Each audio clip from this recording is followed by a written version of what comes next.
Evelyn Harper crossed 1,000 miles to reach Montana, sold everything she owned, left behind every life she knew, only to find that waiting at a stranger's gate. No husband, no home, $22 in her pocket, and boots already rubbing her heel raw. Dale Hargrove had written her 12 letters, warm letters, letters she'd believed in. He couldn't even sign his name to the one that ended it. If that had happened to you, if you had given up everything and arrived to find nothing, what would you have done? Hit like if Evelyn deserves better. Drop your city and country in the comments so I can see how far this story has traveled, and subscribe so you never miss what happens next. Because what she builds from that gate forward will stay with you long after the story ends. The letter was not sealed. That was the first thing Evelyn noticed, that whoever had written it hadn't even bothered to fold it properly, just shoved it through the iron slats of the gate and let the Montana wind do the rest. She had to chase it across the mud, her travel bag slipping off her shoulder, her boots, city boots, completely wrong for this ground, catching in the ruts left by wagon wheels. She grabbed the paper before it could reach the puddle at the base of the fence post, and she stood there, breathing hard from 2 minutes of effort after 31 hours on a train, and she read it. 3 sentences. That was all he had given her. I have decided not to proceed with the arrangement. You will not be welcome here.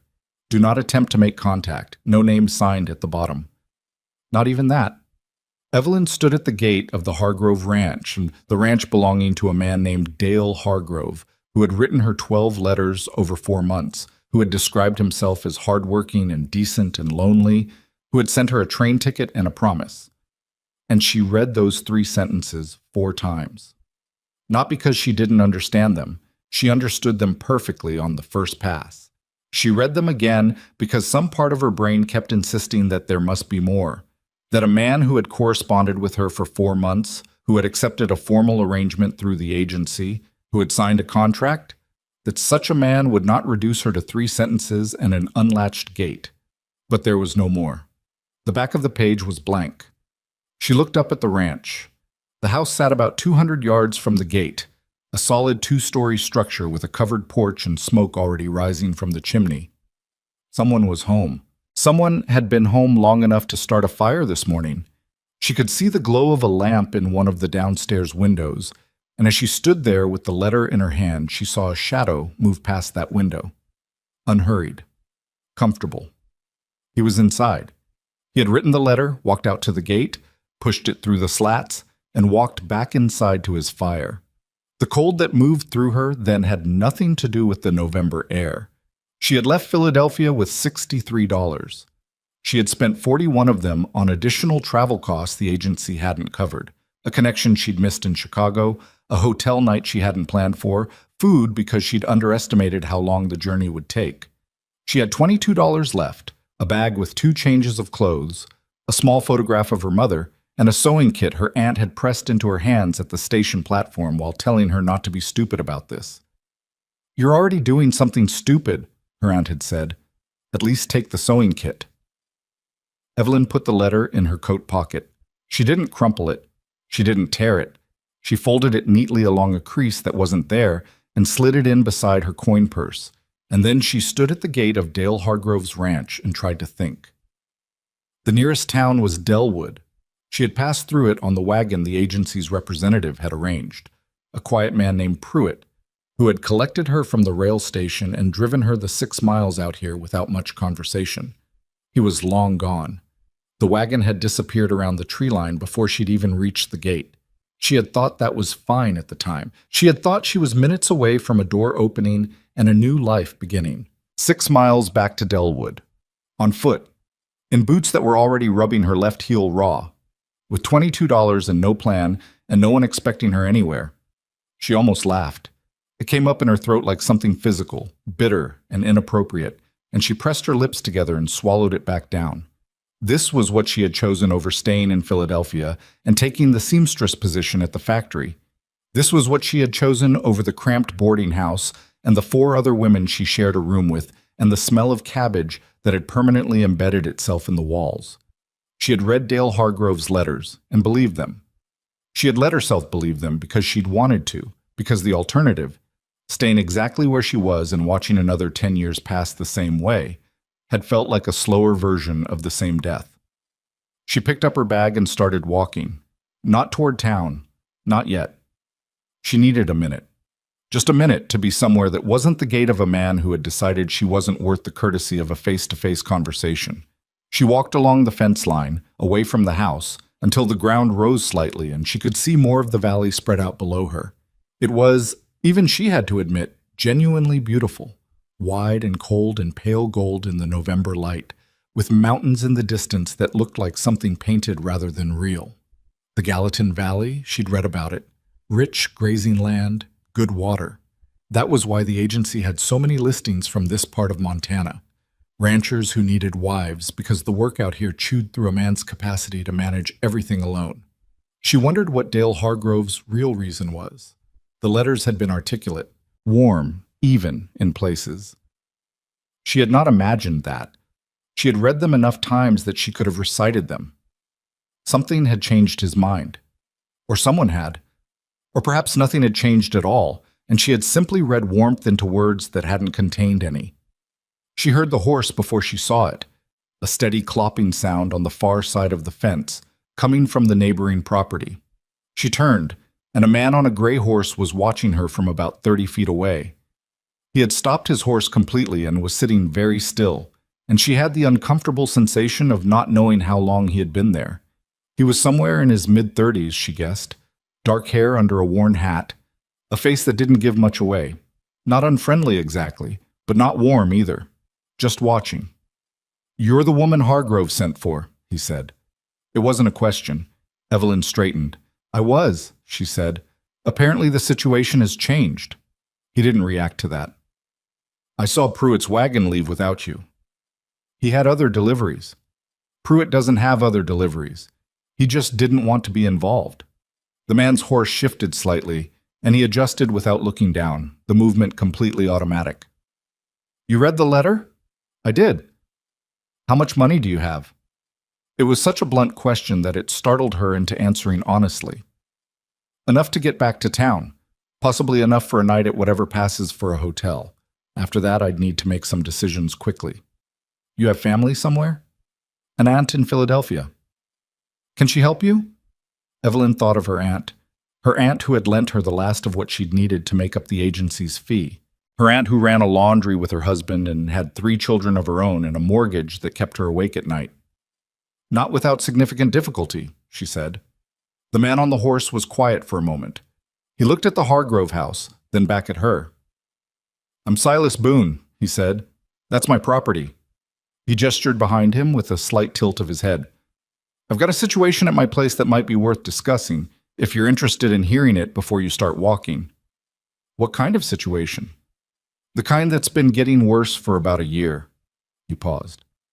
"I have twin boys, 3 years old. Their mother died last winter. I've been managing the ranch and the household and 2 children who don't sleep through the night by myself since January, and I'm losing ground on all 3. Evelyn looked at him. "You're not proposing marriage?" "No," he said, and something in his voice made it clear that the word marriage was not one he was comfortable saying. "I'm proposing employment. Room, board, and wages. You'd help with the house and the boys. You'd have your own space and the freedom to leave whenever you found a better arrangement." He stopped. "I'm not asking you to stay permanently. I'm asking if you want somewhere to stay while you figure out what comes next." She studied his face. He met her eyes without flinching, which she'd learned to pay attention to. Men who were hiding something tended to either look away too quickly or hold your gaze too deliberately. This man just looked at her the way you looked at someone you were waiting for an answer from. "Why?" she said. "Why what?" "Why offer this to me? You don't know me. You saw me standing at a fence." "I know you came a long way and got left at a gate," he said. "And I know Hargrove is the kind of man who'd do that and then sit by his fire. And I know you've got a long walk ahead of you in shoes that aren't made for this ground." He glanced at her boots, not unkindly.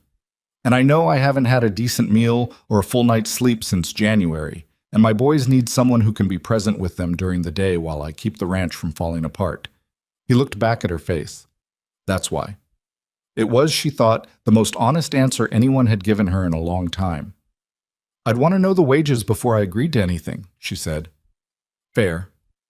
And I'd want it in writing. Something shifted in his expression. Not quite a smile, but something adjacent to it. Also fair. She picked up her bag. Then I'll hear the rest of it. He turned the horse and rode at a walk toward a gate in the fence line about 50 yards down. She followed on foot, and when she came through onto his property, she noticed the difference immediately.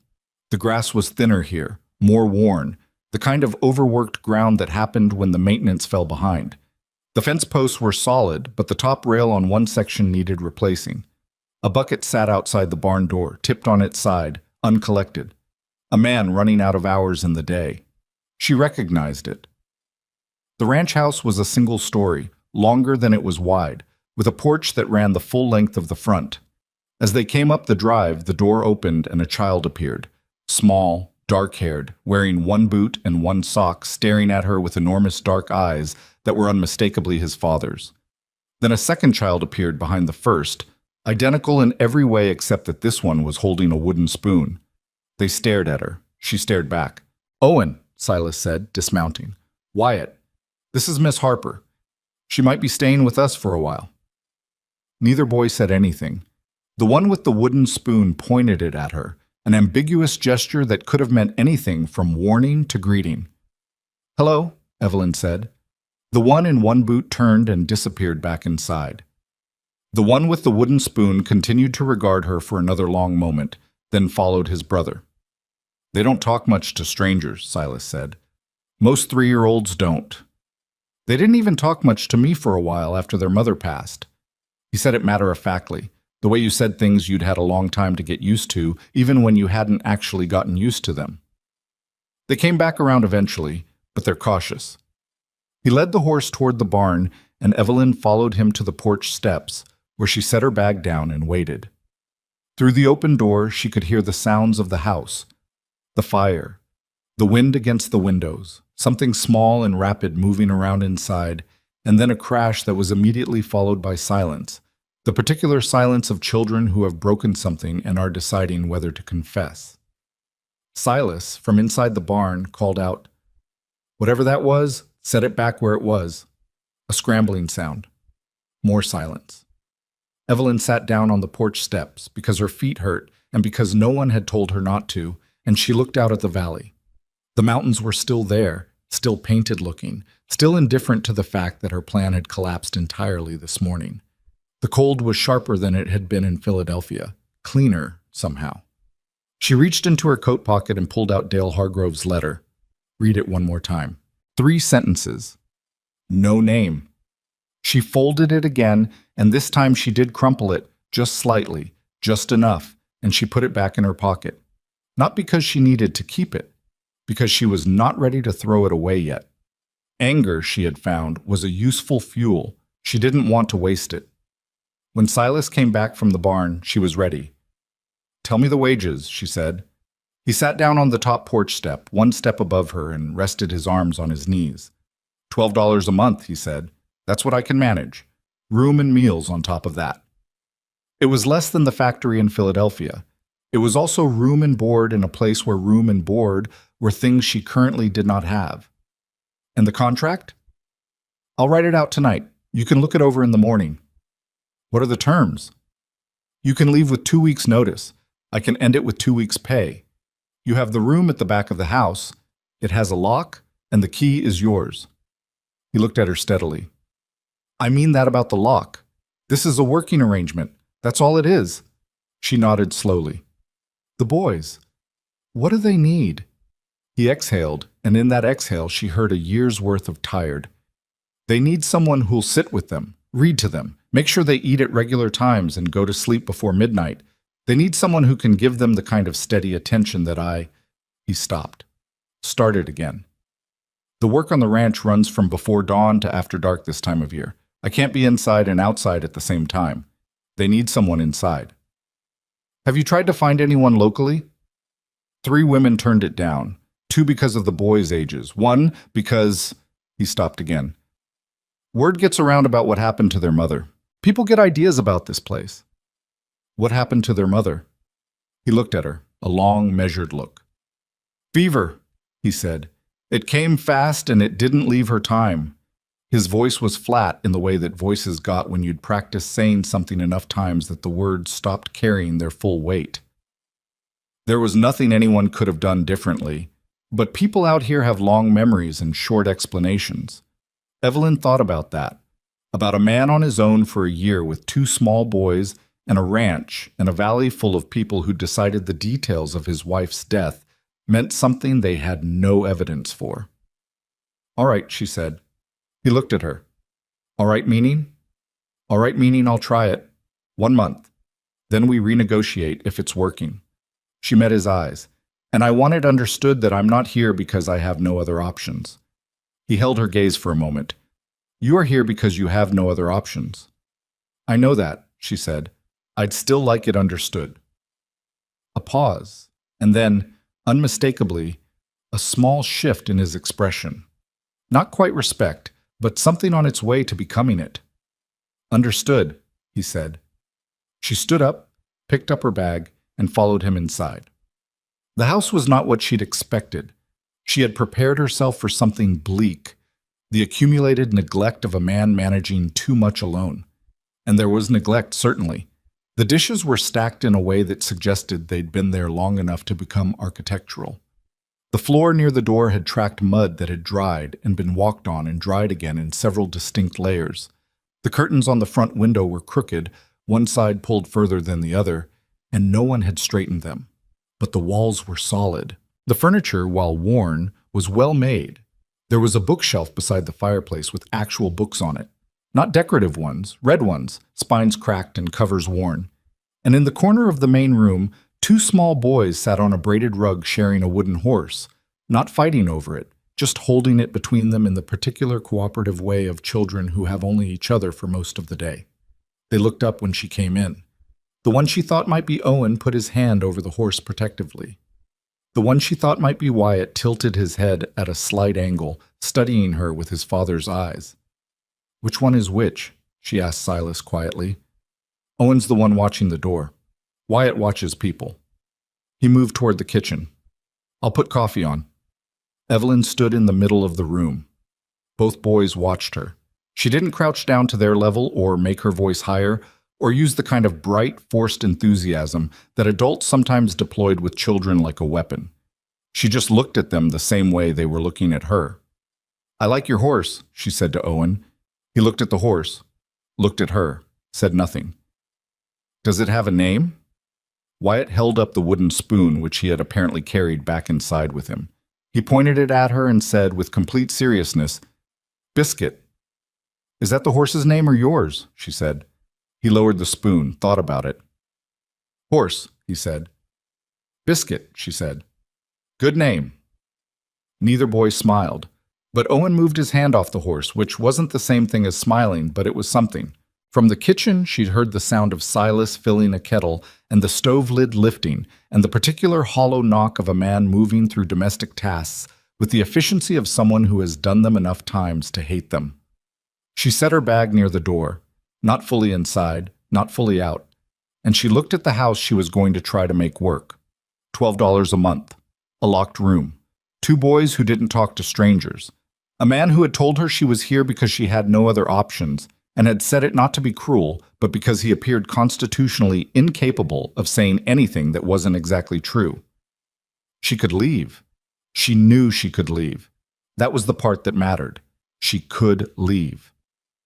She took off her coat and hung it on the hook beside the door, and when Owen looked up at that, at the small, ordinary gesture of hanging up a coat like someone who lived here, she pretended not to notice. But she did notice. She noticed every single thing. Later that evening, when both boys were finally asleep, a process that had taken 45 minutes and involved a negotiation over the wooden spoon that Evelyn still wasn't entirely sure she'd handled correctly, she sat at the kitchen table across from Silas while he wrote out the contract by lamplight. He wrote slowly and deliberately, the way people wrote when they'd taught themselves to write, rather than having it taught to them. His handwriting was large and clear. She watched his hands, rancher's hands, heavily calloused, not quite steady with the pen, but getting the job done. He slid the page across to her. She read it, all of it, every line. He waited without fidgeting, without filling the silence with reassurances, without any of the social lubricant that people usually applied when they were trying to manage someone else's reaction to something. He just waited. It said what he'd said. $12 monthly, room with a lock, 2 weeks' notice either direction, no obligations beyond the household and the children, her right to leave at any time with reasonable cause. At the bottom, she noticed he'd added one line that he hadn't mentioned on the porch. Miss Harper is to be treated with the same respect as any member of this household by all persons on this property. She looked up. He met her eyes. Hargrove has a big mouth, he said, and this valley is small. She understood what he was telling her, that Dale Hargrove would talk, that he probably already had, that a woman arriving as a mail-order bride and ending up at the neighboring ranch instead was exactly the kind of thing that would move through a small frontier community and pick up weight as it traveled. "Thank you," she said.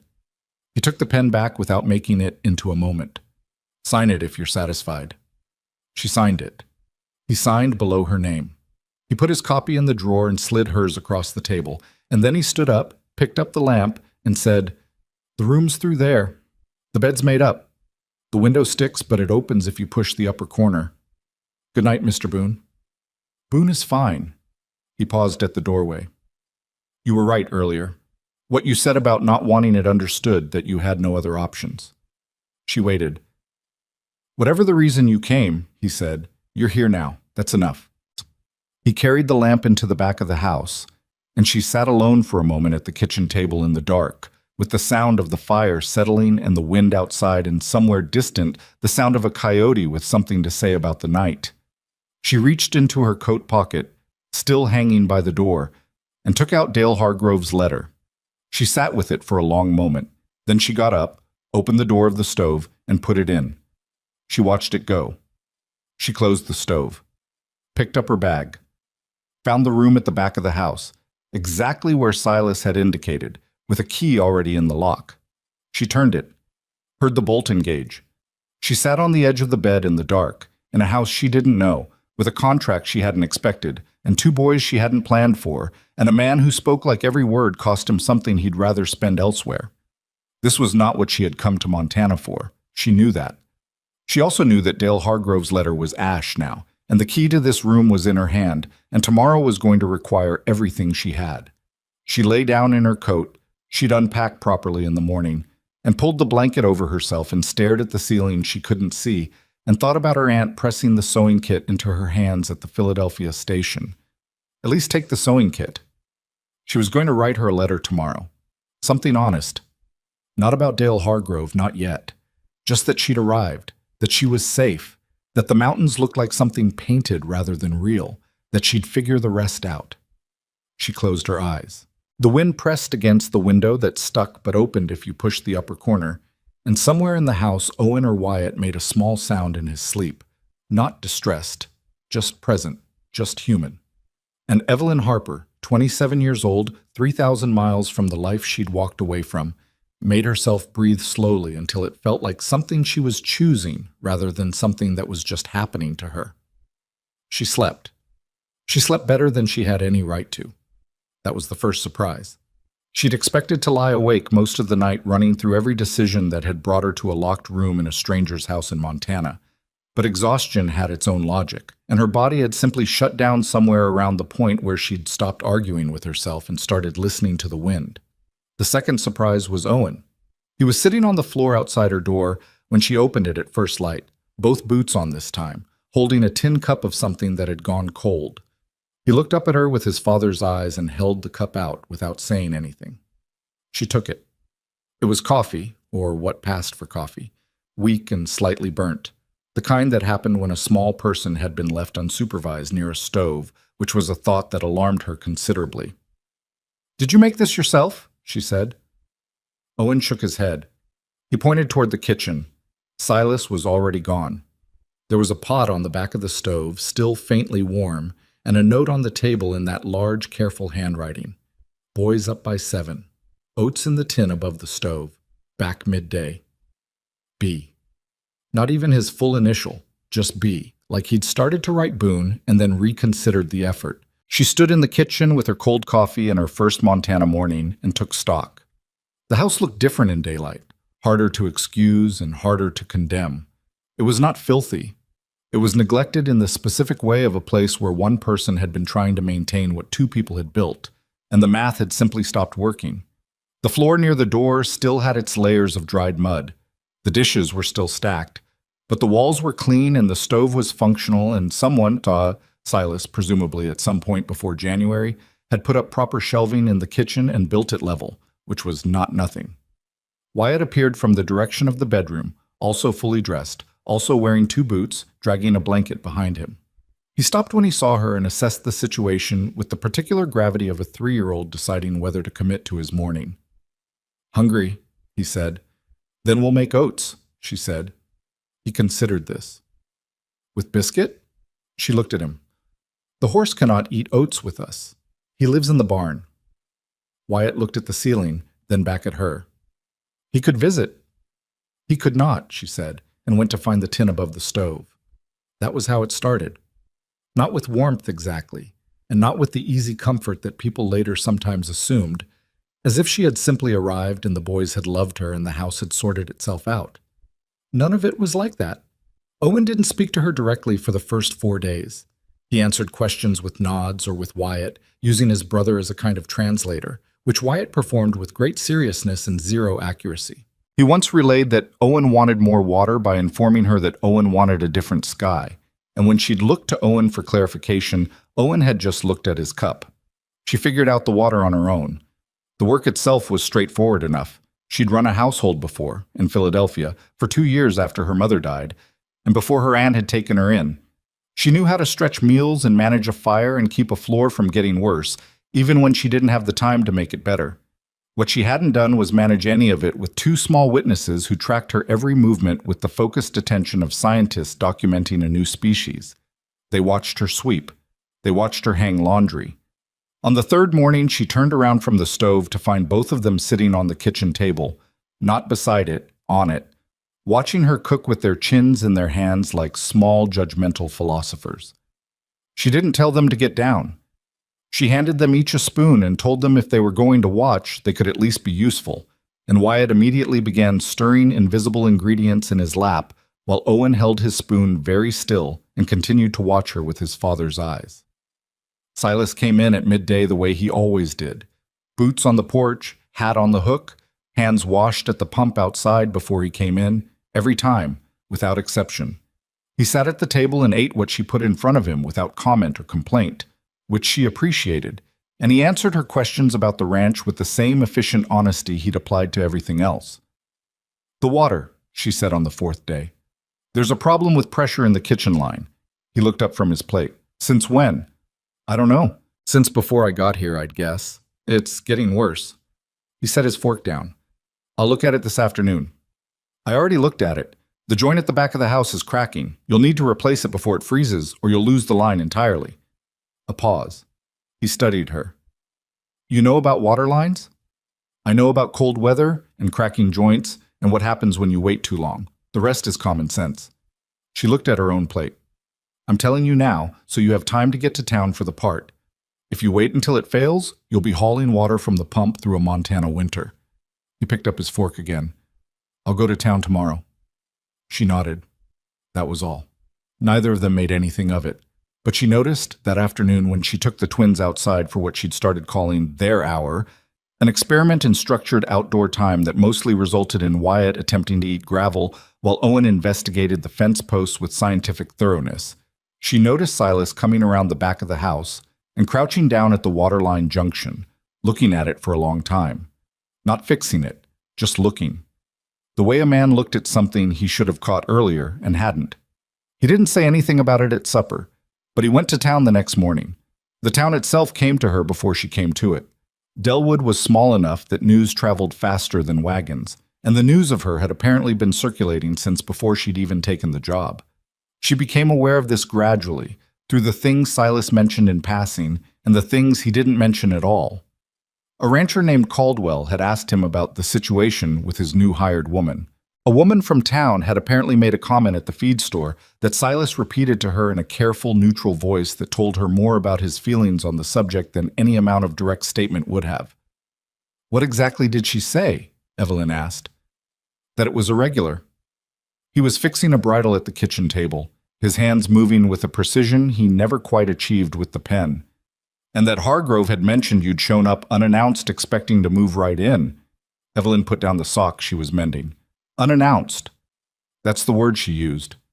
I came on a train ticket he paid for, with a contract the agency registered, on a date he specified in writing.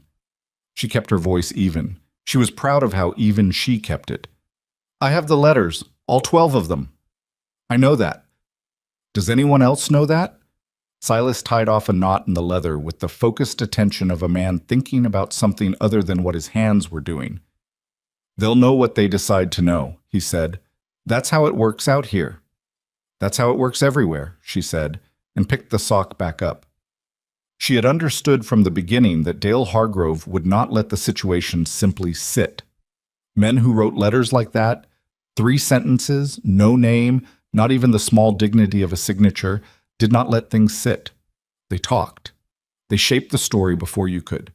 She had seen it in Philadelphia, in smaller ways, and she recognized the shape of it here even before she could see all the edges. What she hadn't expected was how quickly it would move, or what form it would take. 2 weeks after she arrived, Silas came back from the pasture at midday with a look on his face that was different from his usual expression, which was contained and tired, and occasionally, when Owen did something that managed to surprise him, briefly warm. This was something else. She could see it when he came through the door, the jaw set differently, the way he went to wash his hands at the pump with more force than necessary. Hargrove diverted a section of the East Creek, he said, without preamble. The ditch that feeds the lower pasture.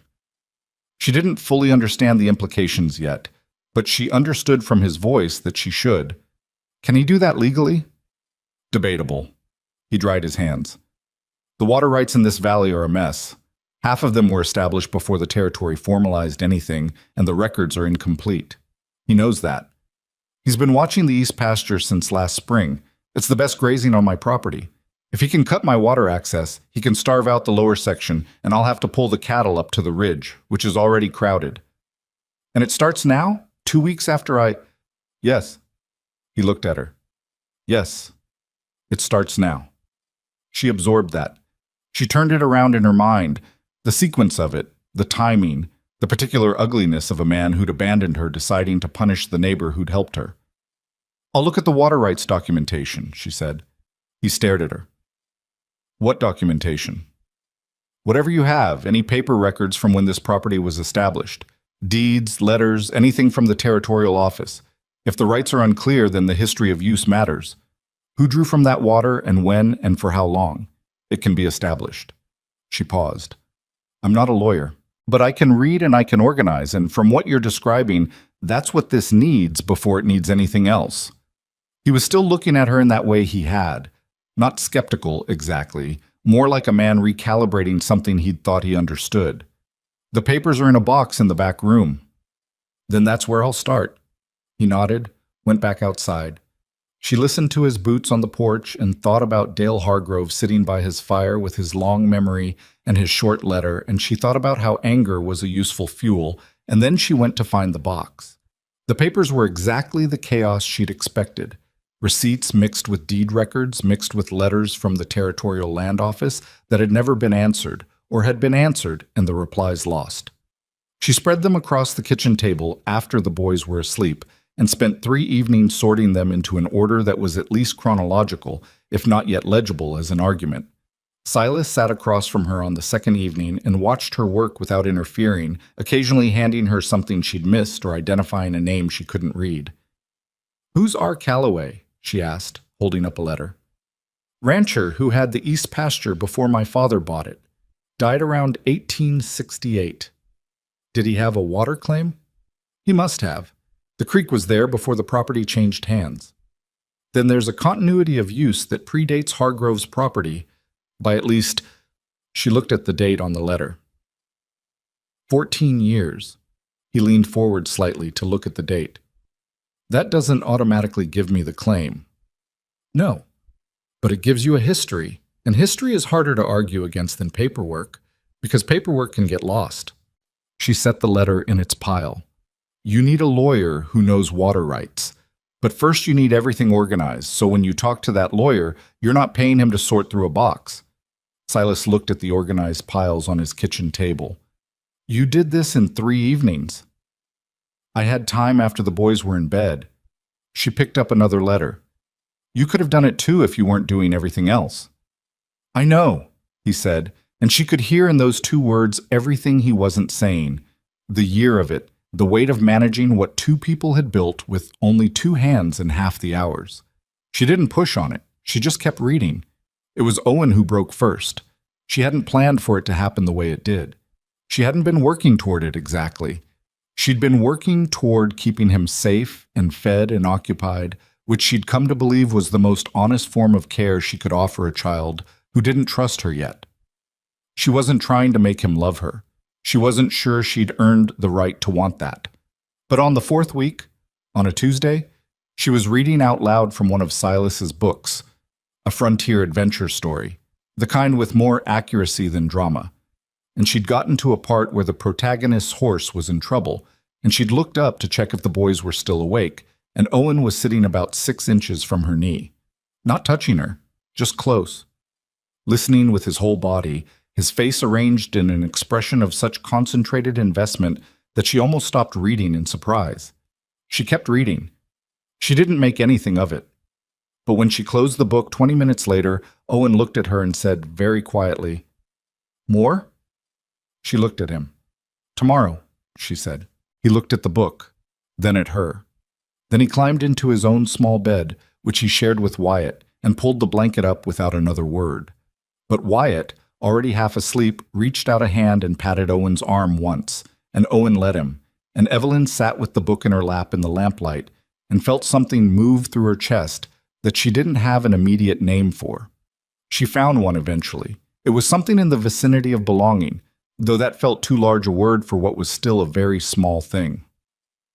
The flood came in the middle of the 5th week. She didn't call it that at first. It started as rain, ordinary November rain that turned heavy overnight, and by morning the creek had risen enough that Silas had gone out before first light to move the cattle in the lower pasture. She kept the boys inside and watched the rain and thought it would pass, because that was the reasonable thing to think. By 10 in the morning, the reasonable thing had stopped being relevant. The Purcell family lived 3/4 of a mile down the valley in a house that sat closer to the creek than any house reasonably should, and everyone who'd lived in this valley more than one season knew it. When Evelyn looked out the window and saw the water moving across the low ground between the Boone property and the Purcell place, she thought about Margaret Purcell, who was 8 months along with her 3rd child, and her husband Ned, who'd gone to town the day before and might not have been able to get back on the road this morning, and their 2 other children who were 5 and 7. She thought about these things for about 90 seconds. Then she pulled on her coat and went to the barn, caught the steadiest of Silas's horses, a blocky gray named Hector, who had the disposition of a man who'd seen everything twice and stopped being impressed, and she saddled him herself, imperfectly, because she'd learned to ride in Philadelphia parks and not on working horses in flood conditions, and she rode him out into the rain toward the Purcell place. She didn't think about whether she could do it. She just went. The water across the low ground was cold and moving faster than it looked, and Hector did not like it, and she did not blame him, but she kept him pointed and he kept going. And when she reached the Purcell house, the front porch was already ankle deep, and Margaret Purcell was standing on it, holding both her children by the hand and looking at the creek with the particular expression of a person who has just realized that something they knew was possible has in fact happened. "Mrs. Purcell," Evelyn called, "get the children to me." Margaret looked at her, then at the horse. "You're the woman from Boone's place." "Yes, come on." "Ned's not back." "I know, come anyway." Getting all 3 of them, Margaret enormous with child, terrified and trying not to show it. The 5-year-old, a girl named Clara, who cried the whole way without making a sound, just tears running down her face. The 7-year-old boy, Thomas, who kept trying to look brave and kept failing. Getting all 3 of them up on Hector and back across the low ground was the hardest physical thing Evelyn had done in her life. She walked beside this horse in water that reached her knees at the deepest point, keeping her hand on the bridle and her eyes on the far ground, and her mouth shut because if she opened it, she thought she might say something that frightened the children. The cold was beyond description. She stopped trying to describe it even to herself. They came out of the water on the high ground, and she took them to the Boone house and got them inside and got Margaret onto the bed in Evelyn's own locked room and started a fire and got blankets and told Thomas very seriously that his job for the rest of the day was to make sure Clara stayed next to the fire, which was exactly the right thing to say to a 7-year-old boy who needed a job more than he needed anything else. Owen and Wyatt sat on their rug in the corner and watched all of this with huge, serious eyes. When Thomas settled next to Clara by the fire, Wyatt got up, went to the corner, picked up the wooden horse, and brought it over to Clara and set it in her lap without a word. Clara looked at the horse, looked at Wyatt, said nothing. But she held the horse. Silas arrived back at the house at noon, soaked through, and found his kitchen full of people. He stood in the doorway and took in the scene. Margaret resting, Clara and Thomas by the fire, Owen and Wyatt in the corner, and Evelyn at the stove in clothes that were still damp at the hem and carrying a tiredness in her face that had nothing to do with weakness and everything to do with what it actually cost to do a hard thing and not make a performance out of it. He didn't say anything for a moment. Then, "How'd you get them out?" "Hector," she said. "In that water?" "It wasn't that deep in the middle," she said, which was not entirely true, but was true enough that she didn't feel she was lying. He looked at her for a moment longer than he usually did. Then he went to check on Margaret, and Evelyn turned back to the stove. Ned Purcell arrived 2 hours later, having fought his way back from town on a road that was barely passable. And when he came in and found his wife and children safe and warm and fed, he stood in the middle of Silas Boone's kitchen and could not speak for almost a full minute. He gripped Silas's hand and said something hoarse and insufficient, and then he looked at Evelyn and said, "Mrs. Purcell said you came across the low ground for them." "It wasn't far," she said. "It was far enough," Ned said. That evening, Purcell's still in the house, children asleep in a pile, Ned in the chair by the fire. Silas found Evelyn on the porch, despite the cold, sitting on the top step where she'd sat the first morning. He came out and stood beside her without sitting down, and they both looked at the valley where the creek had already started to pull back, leaving a dark waterline on the low ground. "People will hear about this," he said. "People hear about everything. In this valley, that's usually a problem." He paused. "Tonight it won't be." She didn't answer. She was bone-tired and still cold in her feet despite the dry socks, and she didn't have the energy for anything oblique. "You didn't have to go," he said. "She was 8 months pregnant with 2 children, and the water was rising," Evelyn said. "What else was I going to do?" He didn't have an answer for that.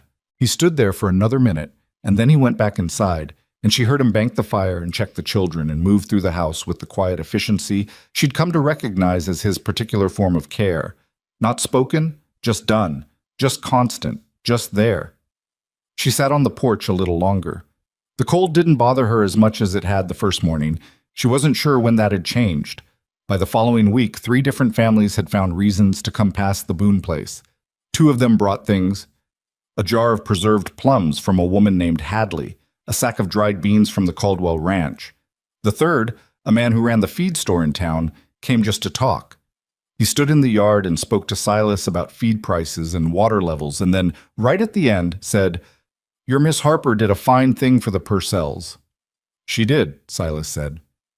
The feed store man glanced toward the house, where Evelyn could be seen through the window moving around the kitchen with Owen on her hip. Owen, who had taken to following her around the house like a small, silent satellite, and who had recently begun the habit of reaching up and holding onto her sleeve when she moved from one room to another, not urgently, just as a kind of connection that he apparently needed and had decided she was available to provide. She'd stopped noticing she was doing it, adjusting her path to account for the small hand on her sleeve. "She's settling in all right?" the feed store man asked. "She's doing good work," Silas said. "People were saying things," the man said, not apologetically, just factually. "After Hargrove talked. I know what people were saying. Most of them aren't saying it anymore." Silas looked at the man. "Good." It was not, she knew, the end of it. Dale Hargrove still owned the property next door. The water rights dispute was still unresolved, the lawyer in Delwood still pending, the East Creek still partially diverted. The things that needed fixing were still broken. The $12 a month contract was still just a contract, and she was still just the hired woman at the Boone place, and Owen still reached for her sleeve. But that evening at supper, Silas passed the bread to her first, before himself, and Wyatt said grace in his own language, which was largely invented, and Owen ate everything on his plate and then looked at her and said, quite clearly and without apparent intention to wound, "You smell like the good soap now." She looked at him. "What did I smell like before?" He thought about it. "Train," he said. Wyatt nodded confirmation. "Train," he said gravely. Silas, across the table, pressed his mouth together in a way that was not quite a smile but occupied the same general territory, and looked at his plate and said nothing. Evelyn picked up the bread and ate it, and decided that was enough for one day. The lawyer's name was Gorman, and he operated out of a room above the Delwood Bank that smelled permanently of pipe tobacco and old paper, and he was not, as it turned out, particularly interested in what Evelyn had organized. He was interested in Silas. He spoke to Silas.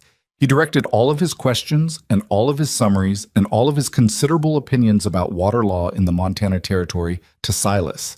Even when the answers were sitting in a neat stack of documents that Evelyn had sorted and cross-referenced over 3 weeks of evenings after the boys were in bed. She sat in the chair to Silas's left and kept her hands in her lap and watched Gorman not look at her, and decided that the most useful thing she could do was say nothing and let the meeting finish. Outside in the wagon, on the way back, Silas said, "The history of use argument is solid." He said so. He said it might be solid, depending on the judge. That's as solid as anything gets in land law. He also said it would take 6 months minimum and cost more than you have sitting around. She looked at the road. The water rights case buys you time, but it doesn't solve the underlying problem. Hargrove wants the east pasture. He's going to keep finding ways to make it difficult to hold. Silas was quiet for a moment. "I know that." "Then we need to think about what the water rights case is actually for. It's not going to settle the question permanently. It's going to make it expensive for him to keep pushing. That's different." He looked at her sideways. "You've been thinking about this." "I've been thinking about this since the night you told me about the diversion." She shifted on the wagon bench. "He's not just after your water. He's after your position in this valley. If he can make you look like a man who can't hold his property, the rest of it follows. The east pasture, the lower grazing rights, eventually the main access road if he gets enough neighbors uncertain about you." Silas's hands tightened slightly on the reins. "Not much. Enough." "So the case is defensive," she said. "What you need offensively is relationships, real ones. Not the feed store man variety where they say good things about you and go home. Families who have a reason to stand with you when it matters." He didn't answer for a long stretch of road. Then, "What are you suggesting?" "I'm suggesting that you've been managing this ranch in isolation for a year, and Hargrove has been managing his with an eye on every other property in the valley. Those are not equal positions." She paused. "The Purcells owe you nothing, and they'll do anything you ask. The Caldwells have been waiting for someone to organize the grazing rotation on the upper ridge for 2 seasons. The Hadley family's water claim is even more exposed than yours. If Hargrove moves on you successfully, they're next, and they probably know it. You want me to organize the valley. I want you to let me help you organize the valley. There's a difference." He thought about that. He thought about it for the better part of a mile. "People will talk about that too," he said. "A hired woman telling ranchers how to run their business." "People are already talking," she said. "The ones who matter stopped talking badly about me 3 weeks ago. The ones who didn't stop aren't going to stop regardless of what I do." She looked at him directly. "I'm not suggesting I walk into their homes and tell them what to do. I'm suggesting I talk to their wives, who are the ones who actually know what's happening on those properties, and who have been watching Hargrove's moves longer than either of us." He turned and looked at her for a moment in the way he occasionally did when she said something that landed differently than he'd expected. "Margaret Purcell," he said, "among others." He turned back to the road. "All right," he said. It was the same 2 words he'd said at the gate, the first morning, "all right," with the same quality of decision in them, the kind that came without fanfare because the man making it had already thought it through and was past the point of needing to talk it to death. Margaret Purcell was an easier conversation than Evelyn had anticipated, partly because Margaret was sharper than her quiet demeanor suggested, and partly because she'd apparently been waiting for someone to have it. They sat in the Purcell kitchen 10 days after the flood, Clara playing with Wyatt under the table while Owen sat on the floor next to Thomas and watched him whittle with the focused reverence of someone witnessing a sacred practice. And Margaret laid out what she knew about Dale Hargrove's movements with the precision of a woman who had been paying close attention for a long time. "He's had 2 meetings with a man named Aldrich," Margaret said. "Comes from Billings. Not a rancher, too clean. Someone said he's a land broker, but Ned thinks he's something worse. Acquisition agent, maybe, for one of the Eastern investment groups." Evelyn's hands went still on her coffee cup. "An investor group buying land out here. Buying up failing claims, mostly. But there are ways to make a claim fail." Margaret looked at her steadily. "Your water situation wasn't an accident of timing. He's been setting up for something larger for at least a year. Ned heard things last spring, but we didn't. We didn't have anyone to tell them to."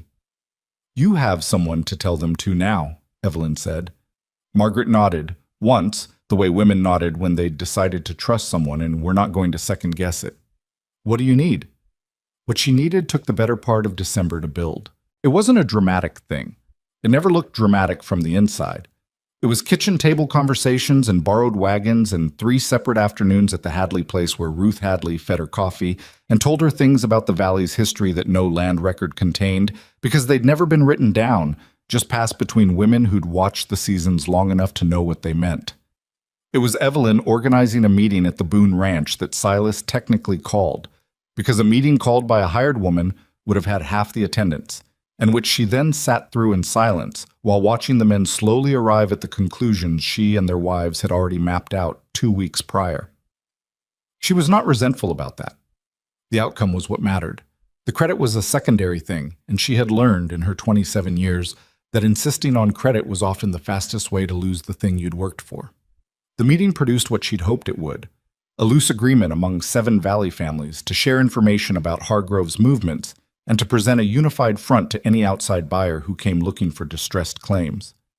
The Hadley family's water rights would be cross-documented with the Boone claim, strengthening both. The grazing rotation on the upper ridge got sorted out in 20 minutes by men who'd been too isolated to discuss it for 2 seasons, and the relief in the room when that happened was almost funny. All that tension over something that could have been solved by sitting in the same room. Afterward, when everyone had gone, Silas stood in his own kitchen looking at the cleared table and said, "That went better than I expected. It went the way it was going to go," she said, washing cups. "They all wanted this. They just needed a reason to show up."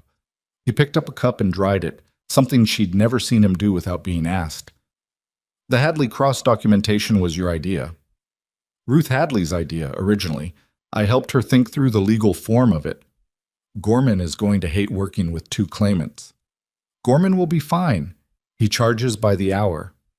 Silas made a sound that was almost a laugh. Not quite, but close enough that she registered it and filed it away, because he almost never made that sound. The month turned, and January came, and with it the anniversary of Eleanor Boone's death. Evelyn knew the date because she'd found it on a small piece of paper tucked inside the back cover of one of the books on the shelf. Not a note, just a date, written in that same large, careful handwriting. January 14th. She hadn't said anything about finding it. She'd put it back exactly where it was. On the 13th, Silas was quieter than usual. Not dramatically quiet. He was a quiet man generally. But there was a different quality to it. The kind of quiet that took up more space. He answered the boys' questions with shorter words than normal. He stayed out past dark. When he came in, he didn't eat much. She didn't ask. She made sure there was hot food when he came in and that the boys were asleep before he arrived, and that the kitchen was warm, and she left him alone with whatever he was doing with it. On the evening of the 14th, she came out of the back room at some point past 9 o'clock because she couldn't sleep, and found him sitting at the kitchen table with nothing in front of him. Not a drink, not a book, not the bridle he'd been working on, just his hands on the table. He looked up when she appeared. She said, "Do you want company, or would you rather I went back?" He looked at his hands. "You can stay." She got herself water and sat at the other end of the table and didn't say anything for a while. The fire was low. The house was the particular kind of quiet that only existed after small children were in bed. Not empty, just resting. She was 29, he said. Not to Evelyn specifically, just into the room. That bothers me some nights more than others, that she was 29. Evelyn said nothing. This was not a moment that needed her to say anything. She was good with them, he said. She was good at all of it, actually. The house, the cattle. She could read a weather front better than most men I know. She would have been... He stopped.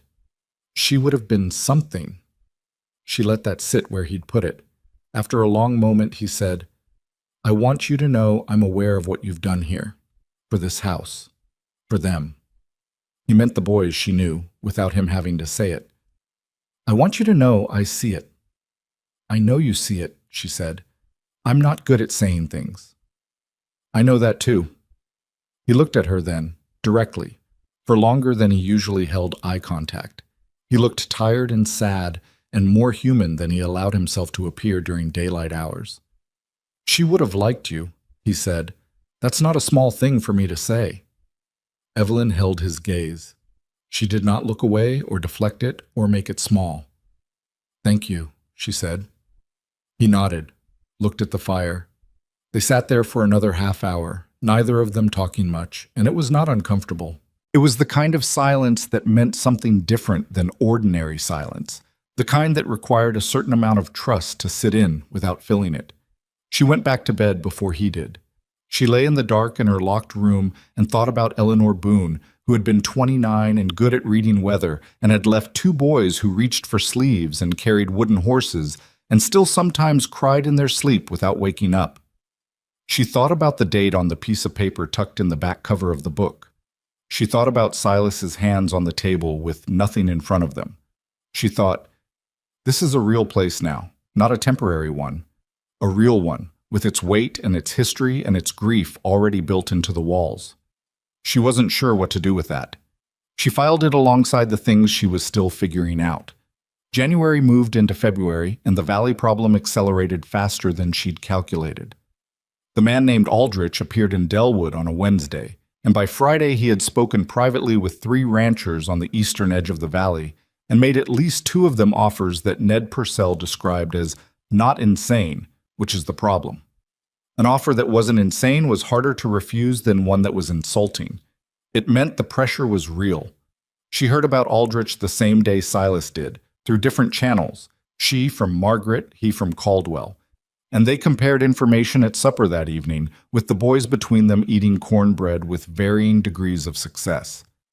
He's not buying yet, Silas said. He's assessing. He's establishing a price floor, Evelyn said. The offers he made to the Fenner family and the Greer place are low enough to seem reasonable, but high enough to feel real. If one of them accepts, it sets the market value for distress claims in this valley, and then Hargrove has a number to work with. Owen looked up from his cornbread. What's a market value? What something costs, Evelyn said. What's a distressed claim? Something that's in trouble. He thought about this. Like Biscuit when he got stuck in the fence? Exactly like that. He seemed satisfied and went back to his cornbread. Wyatt, who had been listening with his chin in his hand, said, We should get Biscuit out of the fence. Biscuit is fine, Silas said. He's in the barn. The fence, Biscuit, Wyatt said patiently. The horse is not in a fence, Evelyn said. We were using it as an example. Wyatt looked at her, looked at his father, made the face he made when adults said things that were clearly incomplete explanations. Then he went back to his cornbread. The Fenner family, Silas said, returning to it. Do you think they'll accept? I think they're tired, she said honestly. They've been short-handed since their eldest son left, and Aldrich knows it. A tired family sees a fair offer and thinks about what it would feel like to stop. She paused. We need to get to them before he does again. I've been out to see Fenner twice. Send me, she said. He looked at her. You want to go talk to the Fenners alone? I want to go talk to Clara Fenner. She's the one who's tired, and her husband is the one who listens to her. You've been talking to him twice. Send me to talk to her once. He considered that. She could see him working through the implications, the propriety of it, the logistics, the question of whether she was right about Clara Fenner, which he probably couldn't fully assess because he'd never had a real conversation with Clara Fenner in his life. Take the gray, he said. Hector handles the North Road better than the Rhone. She went the next morning.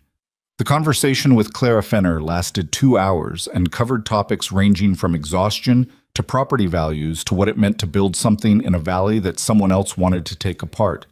And at the end of it, Clara Fenner gripped Evelyn's hand and said, "You tell Silas Boone we're not selling, not to that man." "I'll tell him," Evelyn said. "And you tell him." Clara hesitated. "You tell him he's lucky he found you, whatever the arrangement is. He's lucky." Evelyn rode home on Hector through air that was cold enough to make her eyes water, or something was making her eyes water, and she thought about luck and what it actually consisted of, and whether it was the right word for anything that had happened since November. She didn't think it was the right word. Luck implied accident. Nothing about this had been accidental. Not the work she'd put in, not the relationships she'd built, not the evenings at the kitchen table organizing papers that a lawyer had initially refused to acknowledge she'd organized. She wasn't lucky. She had done things, specific things, in sequence, with intention. But she also thought about Silas's horse tied at his fence on the first morning, and the fact that he'd ridden over it all instead of going back inside. And she thought maybe luck and intention existed alongside each other, rather than in opposition. Some things you built, some things you found. Most things were both. The building she was about to do got considerably more complicated in the third week of February when 2 things happened in the same week that changed the shape of everything. The first, a woman arrived in Delwood on the Tuesday stage, mail-order arrangement, from Ohio. Her name was Frances Dowd. She was 31 and composed in the way that people were composed when they had spent a long time being composed by necessity, and she stood on the Delwood main street with her trunk and her arrangements and discovered, exactly as Evelyn had, that the man who had sent for her was no longer interested. The man in this case was not Dale Hargrove. He was a rancher named Pruitt, who had gone and married a local woman in the 2 months since the arrangement had been made and had somehow neglected to notify the agency. Frances Dowd found out when she arrived at the agency's Delwood representative, a different man than Pruitt, operating out of the hardware store back room, and was handed a letter. Margaret Purcell told Evelyn about Frances on Wednesday morning. Evelyn was at the Boone Ranch before noon. Silas looked at her when she came in, at the look on her face, and said, "No. I haven't said anything yet. You have the same expression you had when you decided to go to the Fenner place. This is a different situation." "Is it?"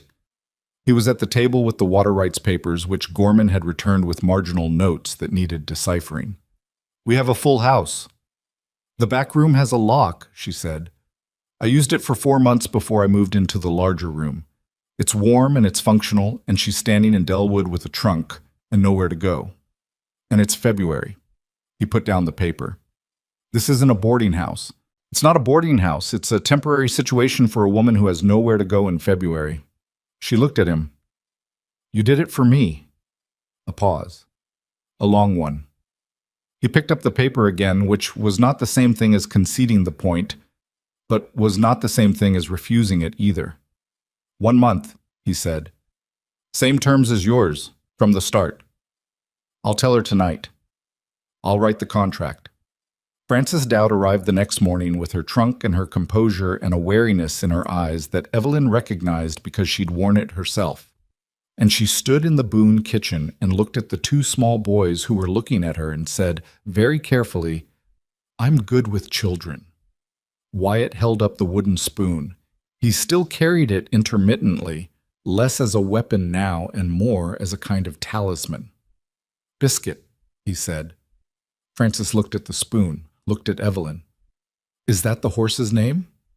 "It started as the horse's name," Evelyn said. "It's evolved." Something shifted in Frances's face. Not quite a smile, but the first loosening of the composure, the first crack in the careful surface. "All right," she said. The second thing that happened that week was worse. Hargrove burned the stack of lumber Silas had been accumulating for the fence repairs on the east boundary. Not dramatically, not in the night with torches. It was made to look like a campfire that had gotten away from someone. A drifter, maybe. The kind of accident that was hard to prove wasn't an accident. $200 worth of lumber, and the fence section it was meant for would need repair before spring, or the cattle would drift onto Hargrove's land, which would give Hargrove grounds for complaint, which was the point. Silas came back from finding it with a look on his face she hadn't seen before. Not the grief quiet of January, not the working man's exhaustion she'd come to read as clearly as weather. This was something colder and more contained, the kind of anger that had found its floor and was sitting on it. He stood in the kitchen, and she and Frances both looked at him and said nothing while he stood there figuring out what he was going to do with it. "We need a record of this," Evelyn said, finally. He looked at her. "Someone has to ride out there and document the site before any weather comes through. Write down the dimensions of the stack, the pattern of the burn, any tracks." She paused. "The pattern of how it burned matters. Lumber that catches accidentally burns differently than lumber that's set. A fire investigator in Billings could tell the difference if we have a proper record." "There's no fire investigator in Billings who's going to come to Delwood over lumber," he said. "Not for lumber. For a pattern of harassment that includes water diversion and defamation and destruction of property. Those three together look different than any one alone." She met his eyes. "Let me go document it. It's my property." "Then come with me." She turned to Frances. "Can you watch the boys for 2 hours?" Frances looked at the twins. Owen was already watching her back with his careful eyes. Wyatt had extended the wooden spoon in what Evelyn had come to recognize as an offering of goodwill. "We'll be fine," Frances said. They rode out to the east boundary together, she and Silas, and she wrote down everything she could observe in a small notebook she'd started keeping in her coat pocket sometime in December without consciously deciding to. The burn pattern, the stake marks where the stack had been arranged too neatly for random drifter lumber, the boot print she found in the mud 30 feet from the site that was too deliberate in its placement to have happened accidentally. She sketched the boot print. Silas watched her sketch it without speaking. "You've been keeping notes," he said. It wasn't an accusation. "Since January," she said. "The water diversion, the things people told me about Aldrich's meetings, what Caldwell said about Hargrove's fence line movements in the fall. It's all in there." He was quiet for a moment. "You didn't tell me." "I didn't know if it would amount to anything. I didn't want to give you something that might not be useful." She looked up from the notebook. "It's useful now." He looked at the burn site, and then at her, and there was something in his expression she couldn't quite name. Not gratitude exactly, because gratitude was too soft a word for what she saw in Silas Boone's face when something mattered to him. It was more like recognition. The look of a man seeing something he had been looking at for a while, and finally having the right name for it. "We take this to Gorman," he said. "We take this to Gorman," she agreed. "And we take the coalition letter that all 7 families signed in January, and we ask him what a harassment case looks like alongside the water rights case, and whether Aldrich's presence changes the grounds." He folded the notebook carefully and handed it back to her. "You should be there when he talks, not in the chair to the left. At the table." She looked at him. "Gorman doesn't talk to women at the table." "He will if I tell him to," Silas said, and turned his horse back toward the ranch with the same settled finality he brought to everything he actually decided. She followed him, and the cold air off the mountains was sharp in her throat, and somewhere behind them the burned site sat in the gray February light like an argument that had only gotten started. She thought Hargrove was afraid. People who were winning didn't burn lumber. They didn't divert creeks and spread rumors and hire men from Billings. They didn't do escalating, expensive, complicated things to a single neighbor unless that neighbor had become a problem they hadn't planned for. She thought, good. She thought, let him be afraid. The ranch came into view, smoke from the chimney, the horses moving in the paddock, and through the kitchen window the warm shape of 2 small boys and 1 woman who had arrived with nowhere to go and was learning, the same way Evelyn had, that arriving somewhere with nothing was not the same as having nothing. It never had been. Gorman looked at the notebook for a long time. He looked at it the way he had not looked at Evelyn's organized water rights documents in October, which was to say, he looked at it like it contained information he needed, rather than information he was obligated to acknowledge. She was sitting at the table this time, not in the chair to the left. Silas had said so to Gorman before they'd sat down, without explanation or apology, and Gorman had adjusted without comment, which told her something about what Silas's opinion was worth in this town when he chose to spend it. The boot print sketch, Gorman said. Measured against the site, Evelyn said. The depth and spacing suggest a man of significant weight who was standing still, not walking. Someone who stood there for a while before the fire started. You can't prove it was Hargrove's boot. I can prove it wasn't a drifter passing through. A drifter doesn't stand still for 10 minutes next to a lumber stack. She pointed to a line in the notebook. The burn pattern on the bottom layer shows accelerant was used. Not much, but enough. That's not how an accidental fire from a campfire spreads.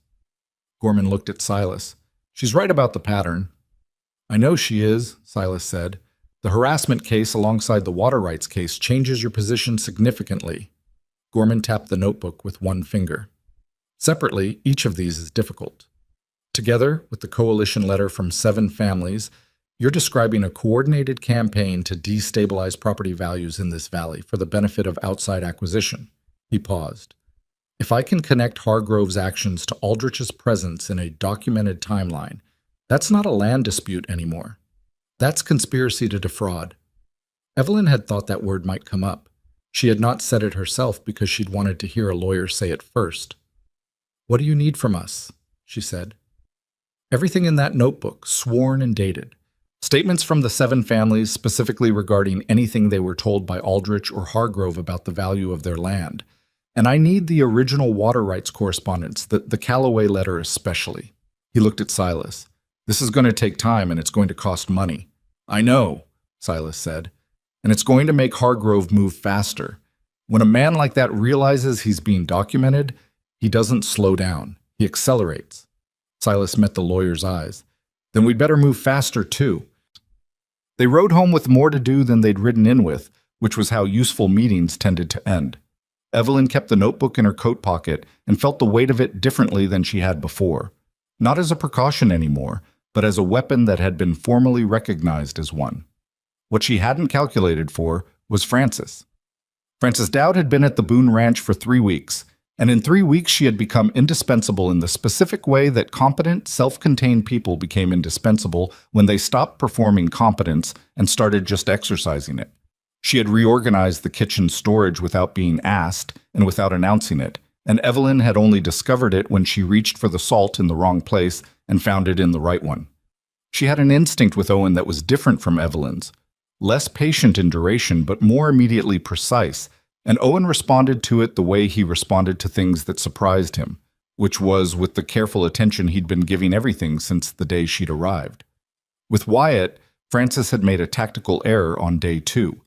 She had attempted to take the wooden spoon away during supper on the grounds that it was not a utensil, and had spent the following 10 days in a state of mild diplomatic rupture that Wyatt maintained with impressive consistency. Not with tantrums, but with a specific quality of silence directed at her that was somehow louder than noise. Evelyn had watched this and said nothing, because the lesson was the kind that needed to be learned without intervention. Frances figured it out herself on day 12. She brought the wooden spoon to the table at breakfast and set it next to Wyatt's plate. He looked at it, looked at her, picked it up and held it in one hand while he ate with the other, and from that morning the diplomatic silence was over. She told Evelyn about it that evening after the boys were in bed. I should have understood what it was sooner, Frances said. It's not about the spoon. No, Evelyn said, it isn't. He's holding it because it makes him feel safer. Frances stared at her coffee. That's something I understand more than I expected to. Evelyn looked at her. Frances didn't elaborate, and Evelyn didn't press, because that was one of the rules she'd learned about women who arrived with trunks and composure and said very little about why. You let them say it when they were ready. Or you didn't, if they never were, and either way you extended the same basic decency. What she hadn't anticipated was the conversation Frances initiated with her on a Sunday afternoon in early March, when the boys were napping and Silas was at the Caldwell property for a meeting about the Upper Ridge grazing rotation. Frances came and sat across from her at the kitchen table with a cup of tea and the expression of someone who had been rehearsing an opening and decided to abandon it. You're in love with him, Frances said. Evelyn looked up from the letter she was writing to her aunt. Frances met her eyes without flinching. I'm not saying it to pry. I'm saying it because I've been watching you for 3 weeks, And I think you don't know it, or you know it and you're managing it so carefully that it's starting to manage you. Evelyn put down her pen. She thought about denying it. She thought about deflecting it into a conversation about the impropriety of the observation, which would have been effective but dishonest and also slightly cowardly. "I don't know what I am," she said, which was the truest thing she could offer. "That's not the same as no," Frances said. "It's not the same as yes, either." Frances wrapped both hands around her cup. "Can I tell you what I see? Not to be intrusive, because I think you need to hear it from someone who doesn't have a stake in the outcome." Evelyn nodded once. "I see a man who rearranges his entire day to be back at this house by supper," Frances said. "I see a man who listens to you more carefully than he listens to anyone else, including himself. I see a man who told his lawyer to seat you at the table, which doesn't sound like much except that it is. It's a man publicly saying this woman's judgment matters in a room where that costs him something." She paused. "And I see you keeping score of every reason it's inappropriate, which is what people do when they're afraid of the thing they want." Evelyn looked at the letter to her aunt, half finished. "He hired me," she said. "He's my employer." "He wrote the term into the contract that gives you the right to leave," Frances said. "That's not the act of a man who wants to own something. That's the act of a man who is afraid you'd feel trapped." She tilted her head slightly. "Those are different things." Evelyn sat with that. She sat with it for long enough that Frances stopped expecting an immediate response and just drank her tea. The trouble was that Frances was not wrong about the scorekeeping. Evelyn had been doing it since January, maybe since before January, cataloging all the reasons the situation was exactly what it was and not what it was starting to feel like. She was the hired woman. He was a widower who had said, with the directness she'd come to rely on, that he had not intended to love anyone again. She had $22 when she arrived, and a contract he'd written, and a locked room he'd given her specifically so she would feel she could leave. She had always been able to leave. That had been the point. The question she hadn't been asking herself, and that Frances had just forced into the room, was whether she still wanted to. She knew the answer. She had known it for a while. She had simply been managing it so carefully that she'd almost convinced herself the management was the same as not feeling it. It was not. What she did with that knowledge was nothing for the time being. She was good at doing nothing with things until the moment came when doing nothing was no longer the right choice. She had learned that kind of patience not from temperament, but from necessity. From years of reading situations in Philadelphia and knowing when to wait and when to move, and that the difference between those two was everything. March moved toward April, and the situation with Hargrove moved with it. The acceleration Gorman had predicted came in the third week of March, and it came not through the east pasture or the waterline, but through the one direction she hadn't fully planned for, the school. There was no formal school in Delwood. There was a woman named Mrs. Alcott who taught 3 mornings a week in the back of the Methodist Hall. Older children mostly, 8 and up. And there had been, since January, an informal arrangement Evelyn had started with 4 of the Valley families, whereby she taught the younger children at the Boone Ranch kitchen table on Tuesday and Thursday afternoons. She had not announced it as a school. She had described it as neighbor children coming by to look at books, which was technically true and also completely inadequate as a description of what was actually happening. By March, there were 9 children at the Tuesday and Thursday table, ranging from age 4 to age 7, learning letters and numbers, and, in Owen's case, reading with a concentration that still occasionally startled her. He had moved past the frontier adventure story and was working through a more complex book with the same focused determination he applied to everything, mouthing the difficult words silently before he said them aloud, which was a habit she recognized as her own.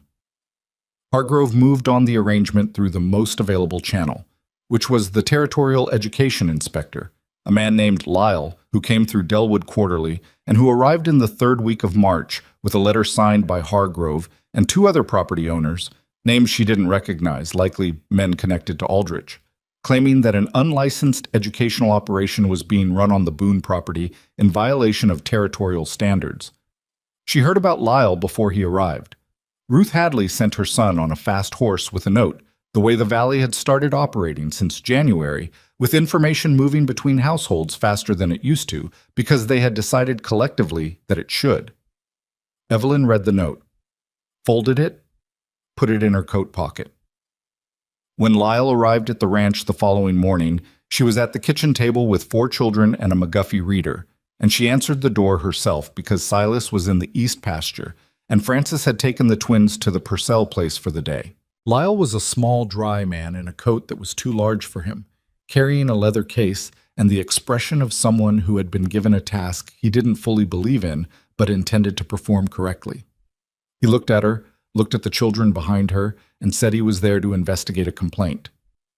"Come in," she said. He came in. He looked at the 4 children who looked back at him. Thomas Purcell was there. He was 7 now and had been attending since January and was reading short passages independently. Next to him was the younger Hadley girl, Clara Fenner's daughter, who had been named Ruth after her grandmother, and 2 children from a family named Garza, who had arrived in the valley from Texas in November and whose mother had come to Evelyn in December, asking if there was somewhere the children could learn because they'd come too late in the year for Mrs. Alcott's arrangement. "You're conducting a school," Lyle said. "I'm reading with the neighbors' children on Tuesday and Thursday afternoons," she said. "They come voluntarily, their parents consent, and no fees are charged. If that's a school under territorial standards, I'm happy to discuss what licensing requires." Lyle opened his case. He had a form. He looked at the form and then at her and said, "Are you the teacher of record?" "I'm Evelyn Harper. I was employed as a teacher's aide for 2 years in Philadelphia before I came to Montana. I have a letter of reference from the school's principal, if that's useful." She had written to Philadelphia for it in January on a hunch. It had arrived 3 weeks ago. She had not yet needed it. She put it on the table in front of him. He picked it up and read it with the careful attention of a man who had arrived expecting resistance and found paperwork instead, which was a significantly less comfortable situation. "The complaint," he said, "alleges disruption to the community and operation without proper sanction." "The complaint was filed by Dale Hargrove," she said, "who does not have children and whose interest in the education of the Valley's children is recent and selective." She kept her voice entirely pleasant. "The families whose children attend have all signed a letter expressing their support, which I also have." She put that on the table. "And if you'd like to speak to Mrs. Alcott about whether this arrangement conflicts with her own teaching, I can tell you that she's aware of it and in fact recommended it to the Garza family herself." Lyle looked at the letters on the table. He looked at Thomas Purcell, who was reading his page with studious calm. He looked at the McGuffey reader. "I'll need to file a report," he said. "Of course," she said. "Would you like coffee while you write it?" He stayed for 40 minutes. He drank 2 cups. He asked Thomas to read a passage aloud, and Thomas did it cleanly, with only one correction from Evelyn, and Lyle wrote something in his form that she couldn't read upside down, but that didn't seem to require him to shut anything down. When he left, he paused at the door. "The complaint," he said, almost as an afterthought, "is likely to be withdrawn. The grounds aren't sufficient." "I understand," she said. He nodded, put his hat on, and left. She closed the door. Thomas looked at her. "Were we in trouble?" he asked. "We were not," she said. My pa says Hargrove causes trouble on purpose." "Your pa is a perceptive man." She sat back down. "Now read the next page." She told Silas about it at supper.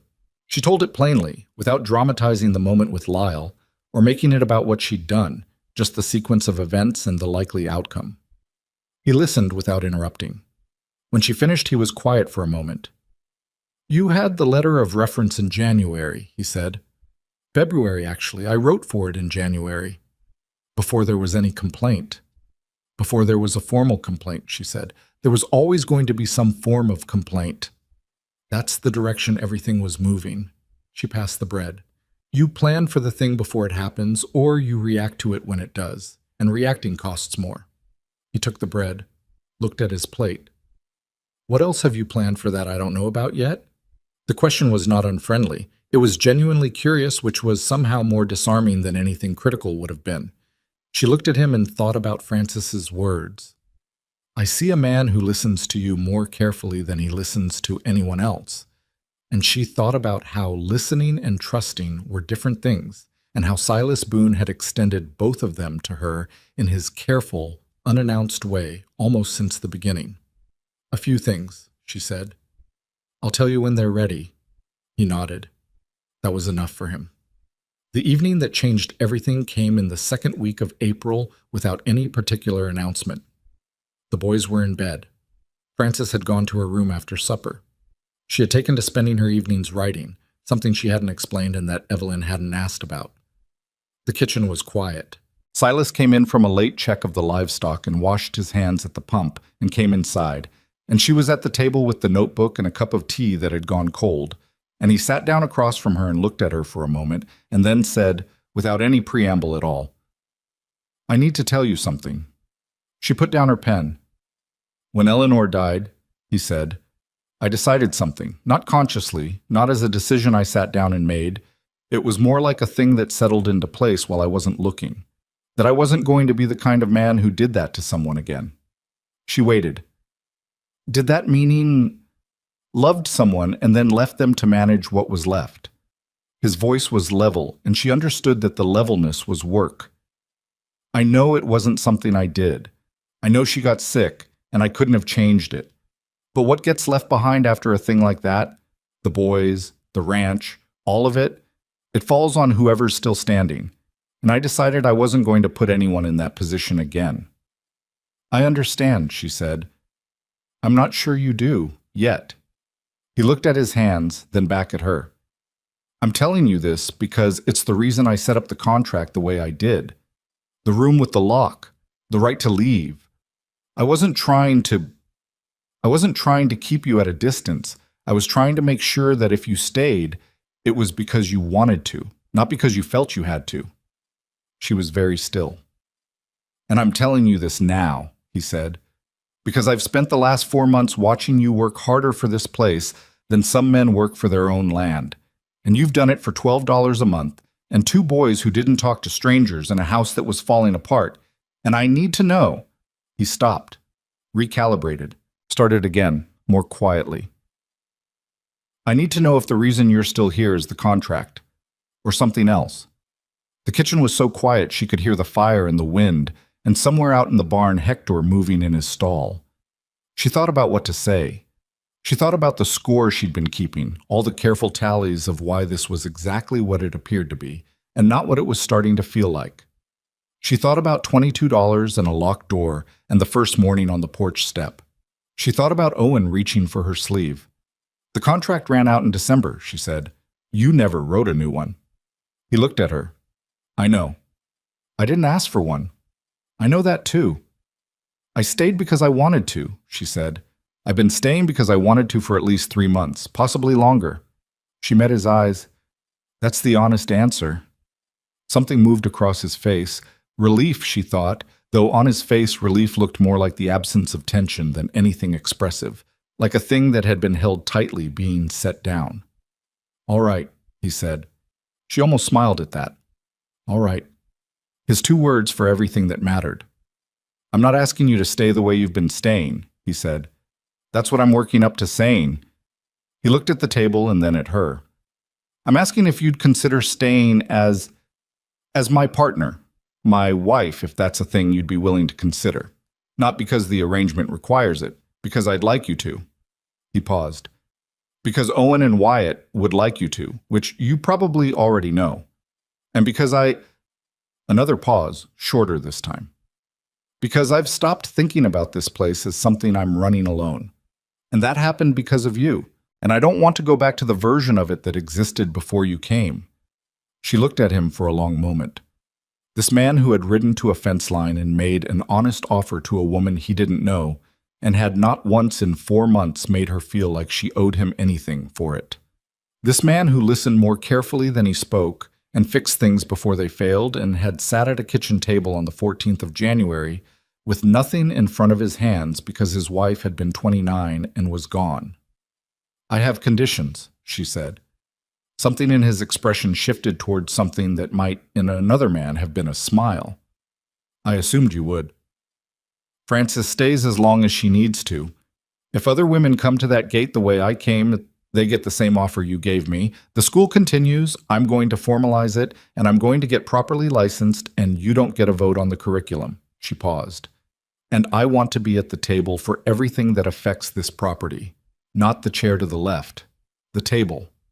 You're already at the table, he said. I want it to be because I belong there, not because you told Gorman to make room.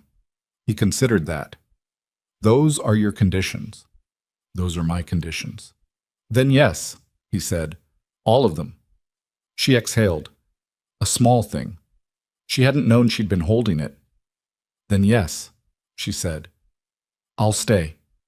He reached across the table and took her hand briefly, the way he did everything, without ceremony, just meaning it. Then he let go and looked at the notebook. What do you have on Hargrove for this week? She almost laughed. She actually almost did it. The Gorman filing goes in on Thursday. Aldrich was seen at the land office in Billings last week.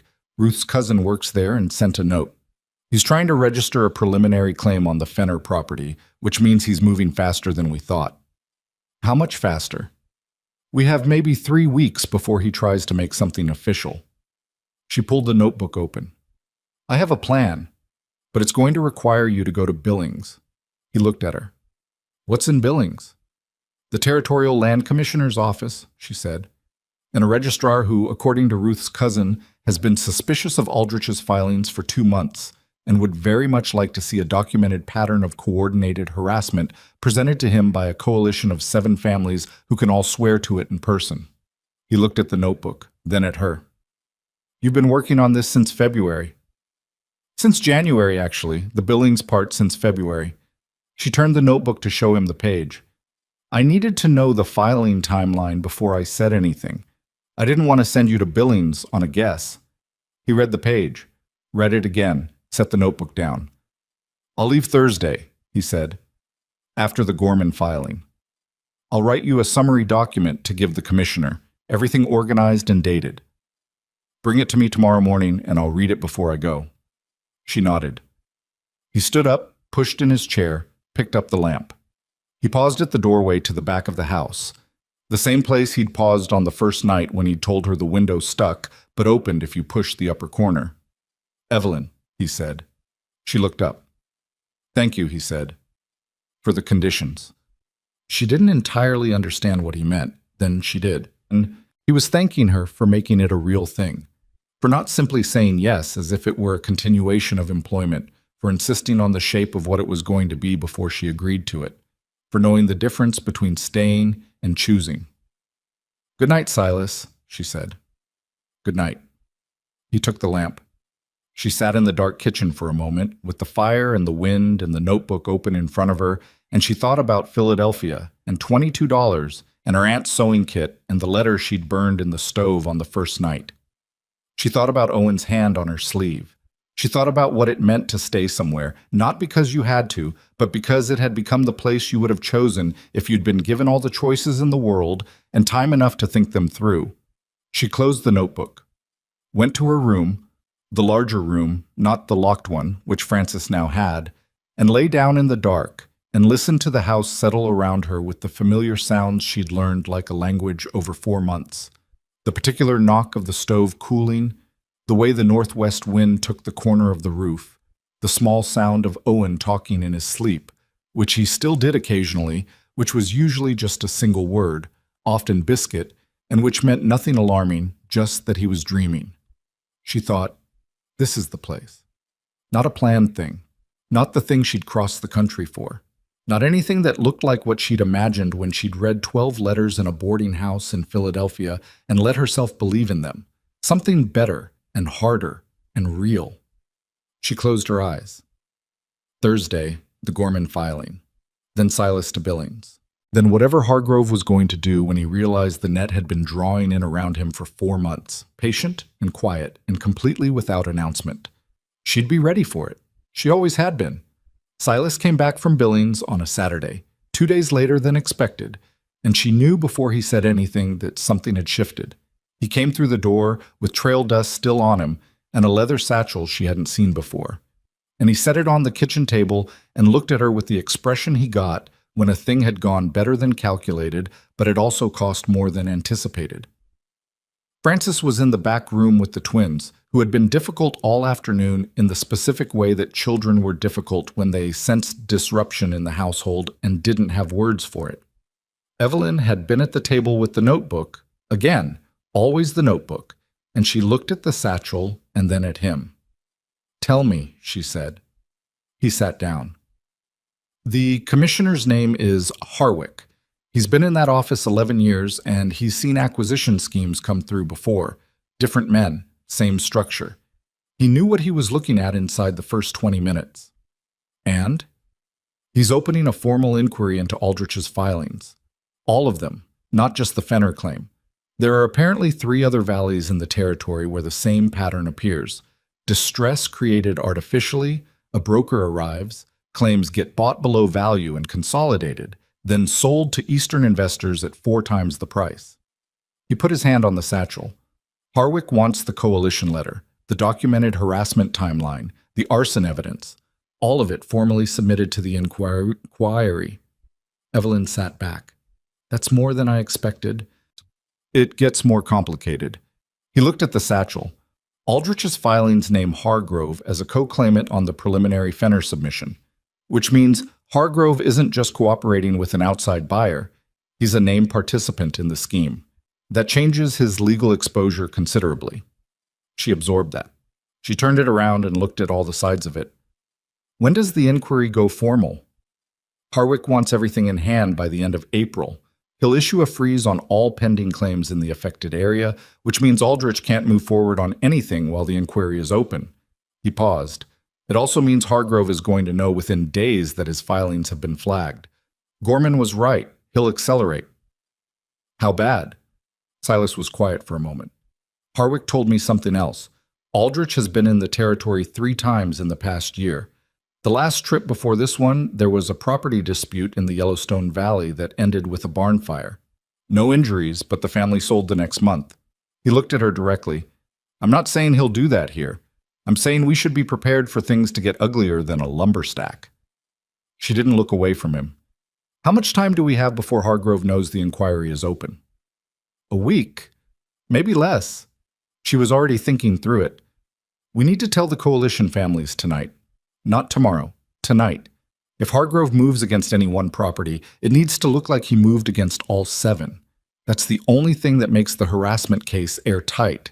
If he responds to the inquiry by escalating, it documents his intent." "You want him to escalate." "I want him to prove he can't stop himself," she said. "There's a difference.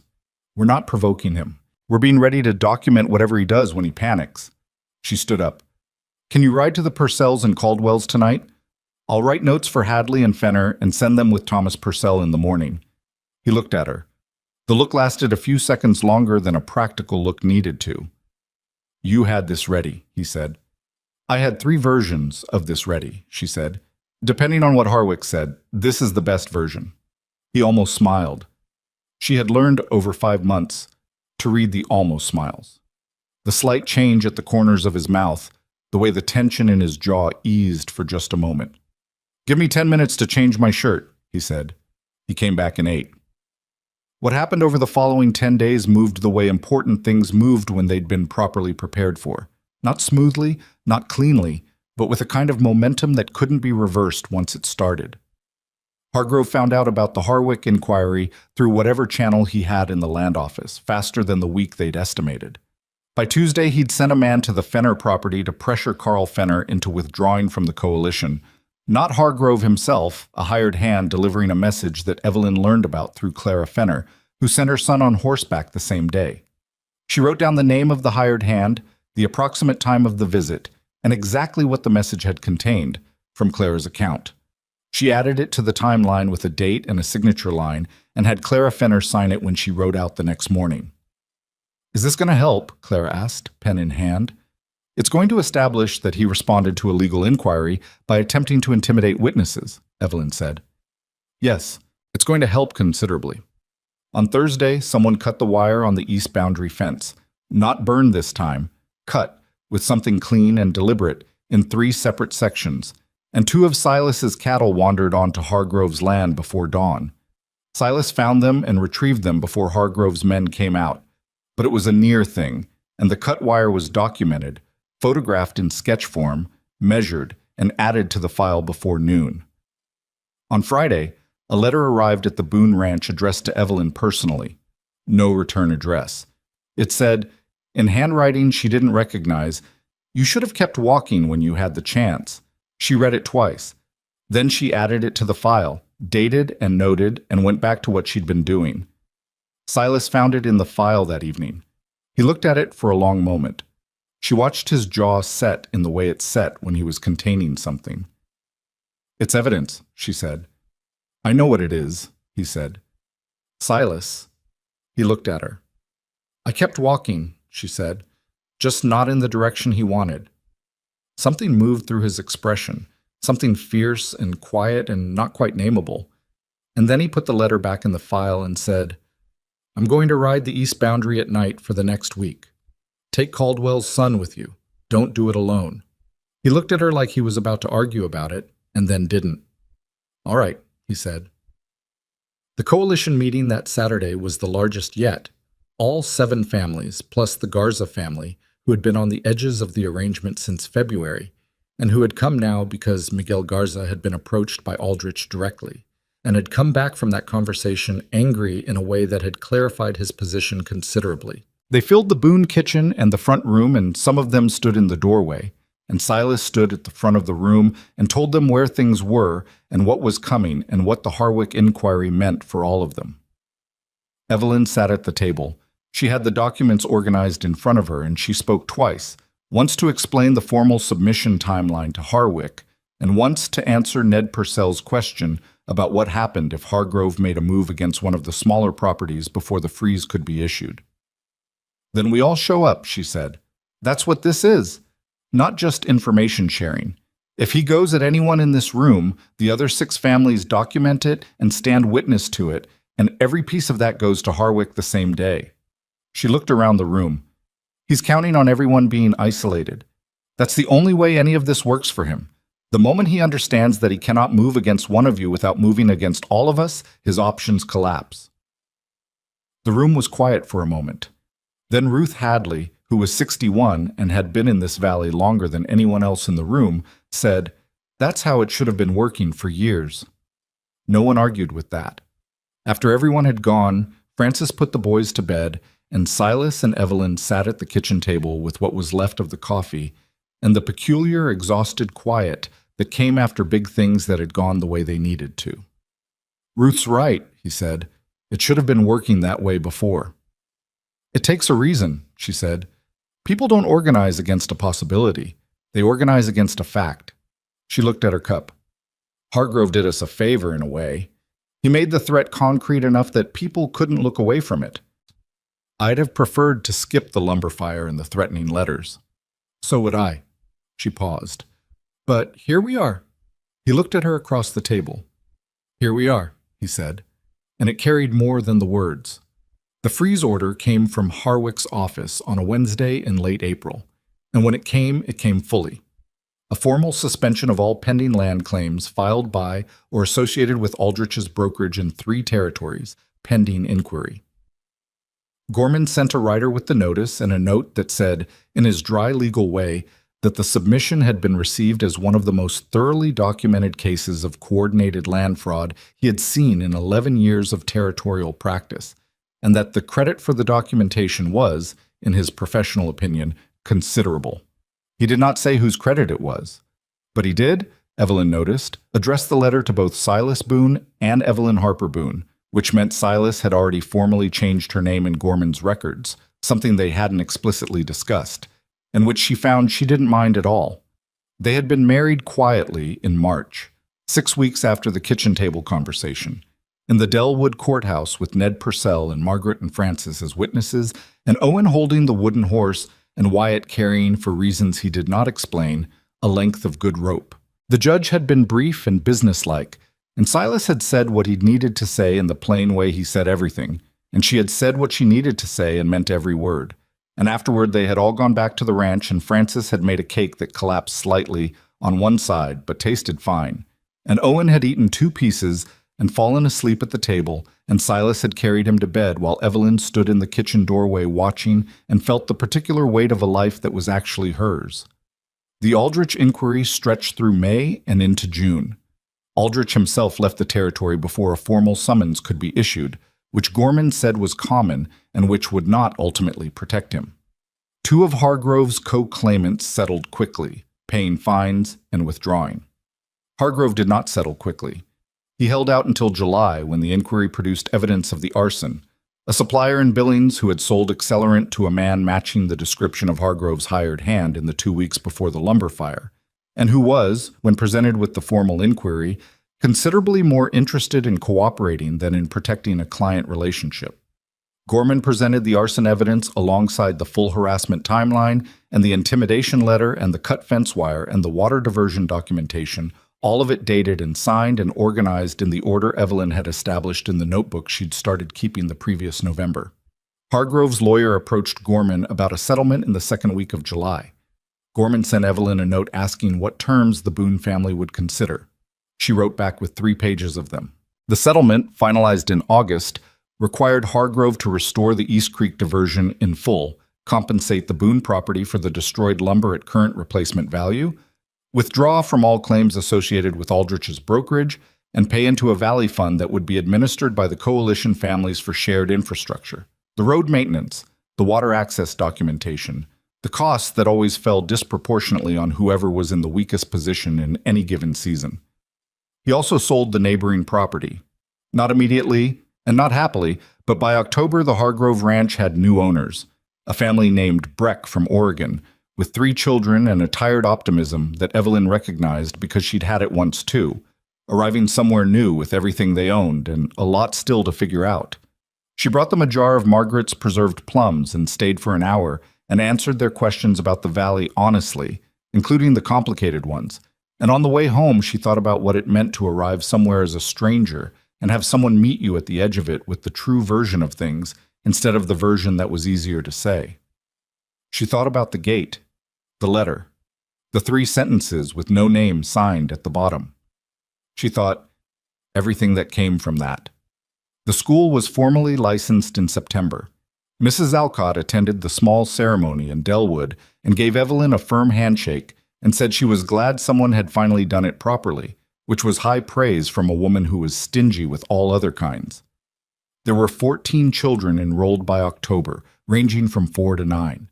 The Garza children were among the strongest readers. Owen, now 4.5, was working through material that most children 2 years older would have found challenging and approached this fact with the same matter-of-fact seriousness he applied to everything, as if being good at something was simply what you did with it.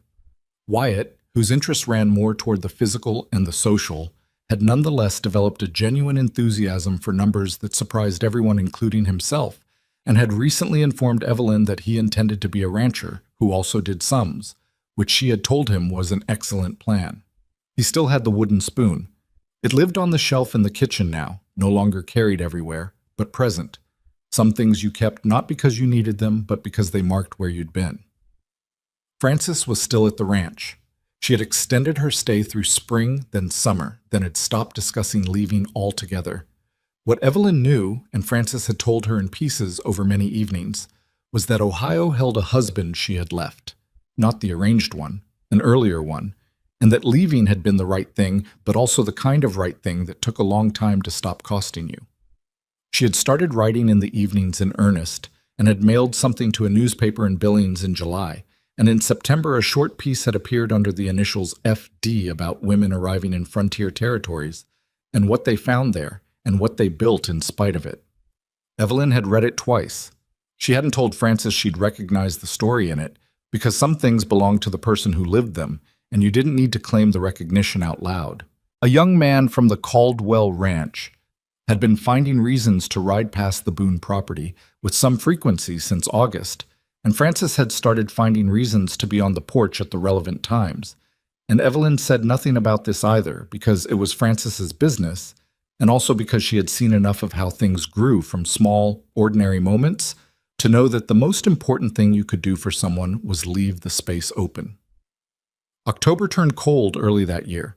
The mountains came down close the way they did when winter was serious about arriving, and the valley settled into the particular rhythm of a place that has decided to hunker down and get through something.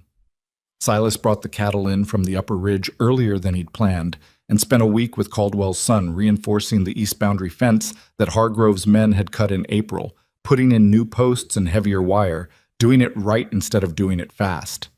She watched him from the kitchen window one morning while the children were at the school table.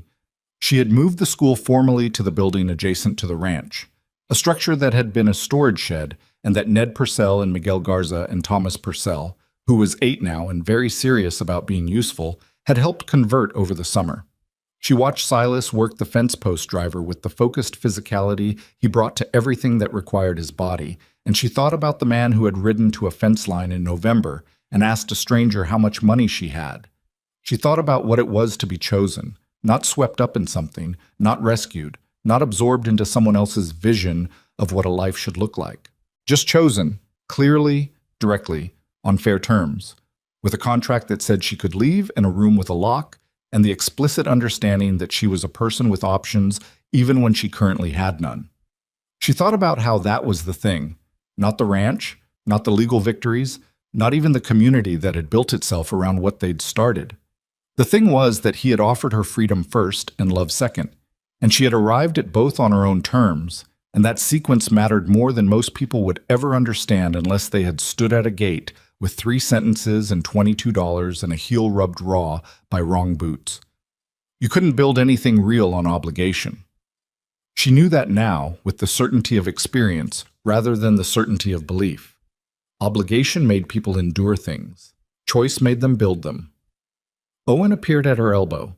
He was 4.5 and came up to her hip now, having grown 3 inches since November, in the way that small children grew when they were eating regularly and sleeping well and not carrying the particular weight of adults who didn't know how to put things down.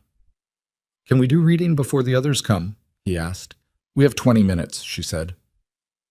He was already at the shelf, choosing. He had opinions about books now, not just what he liked but why, which he expressed in short, definitive sentences that were recognizably his father's in their construction. He came back with a novel she'd ordered from a catalog in June, a longer one, and climbed into the chair beside hers without any of the hesitation that had characterized those first weeks when he'd sat 6 inches from her knee and not touched her. He sat against her arm, just leaned there, easy, the way children leaned on the people they trusted, with no awareness of doing it. She opened the book. Read. He followed every word. Silas came in at midday, boots on the porch, hat on the hook, hands washed. She heard it without looking up from where she was supervising Thomas Purcell's arithmetic.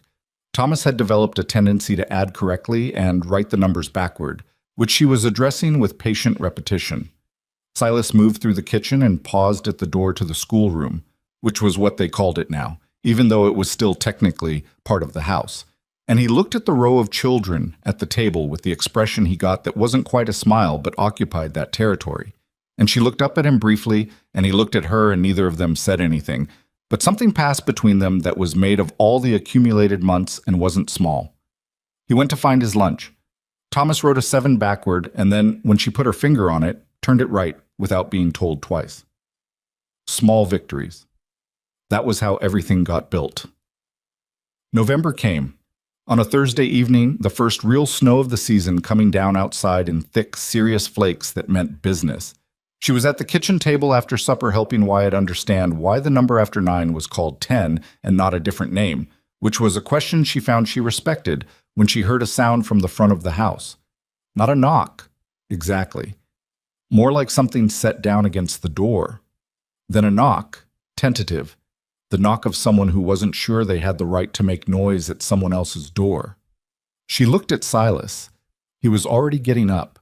He opened the door and the cold came in with the snow, and on the porch stood a young woman who was maybe 25, with a bag that was too small for a long journey and a coat that wasn't warm enough for Montana in November, and the particular expression on her face that Evelyn knew, that she had worn herself, of someone who had arrived at a gate and found it not what they'd expected, and was now standing in the gap between what they'd planned and what was actually there. There was no horse, no wagon. She had walked from somewhere.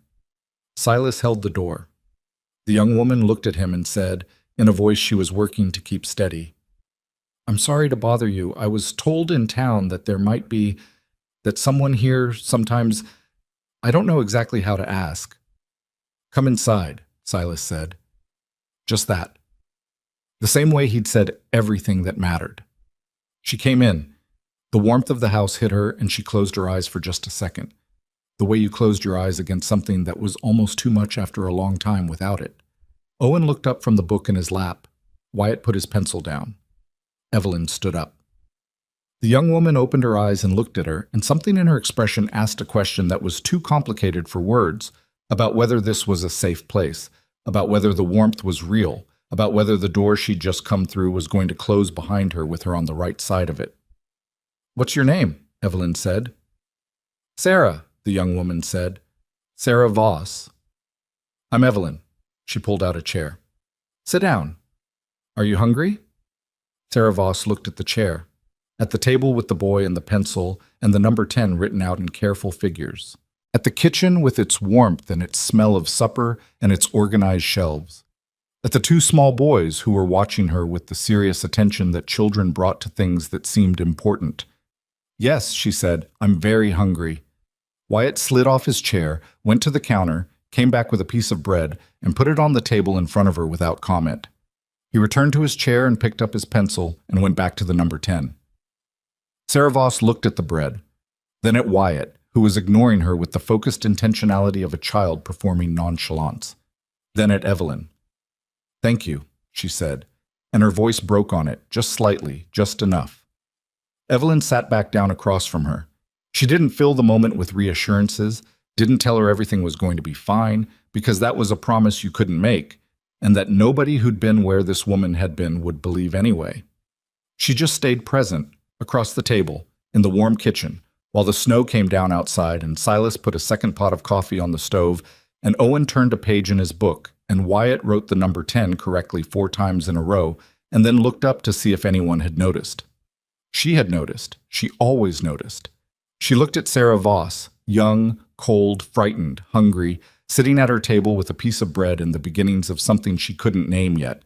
And she thought about what it was she'd been learning for the past year and what she would say if someone ever asked her to say it plainly. That the thing you arrived with was almost never the thing that saved you. That the plans you made in one life didn't survive contact with the next one. And that was not always a loss. That freedom and love were not opposites. And that the people who understood that were the ones who could offer both. That community was not something you were born into or given or granted. It was something you built out of whatever was at hand, including the hard things, especially the hard things, because the hard things were what proved the structure was real. That you could walk away from a gate with 3 sentences and no name and build something so solid that strangers came to your door in the snow and you opened it without hesitation, because you knew what it meant to be on the other side of a closed one.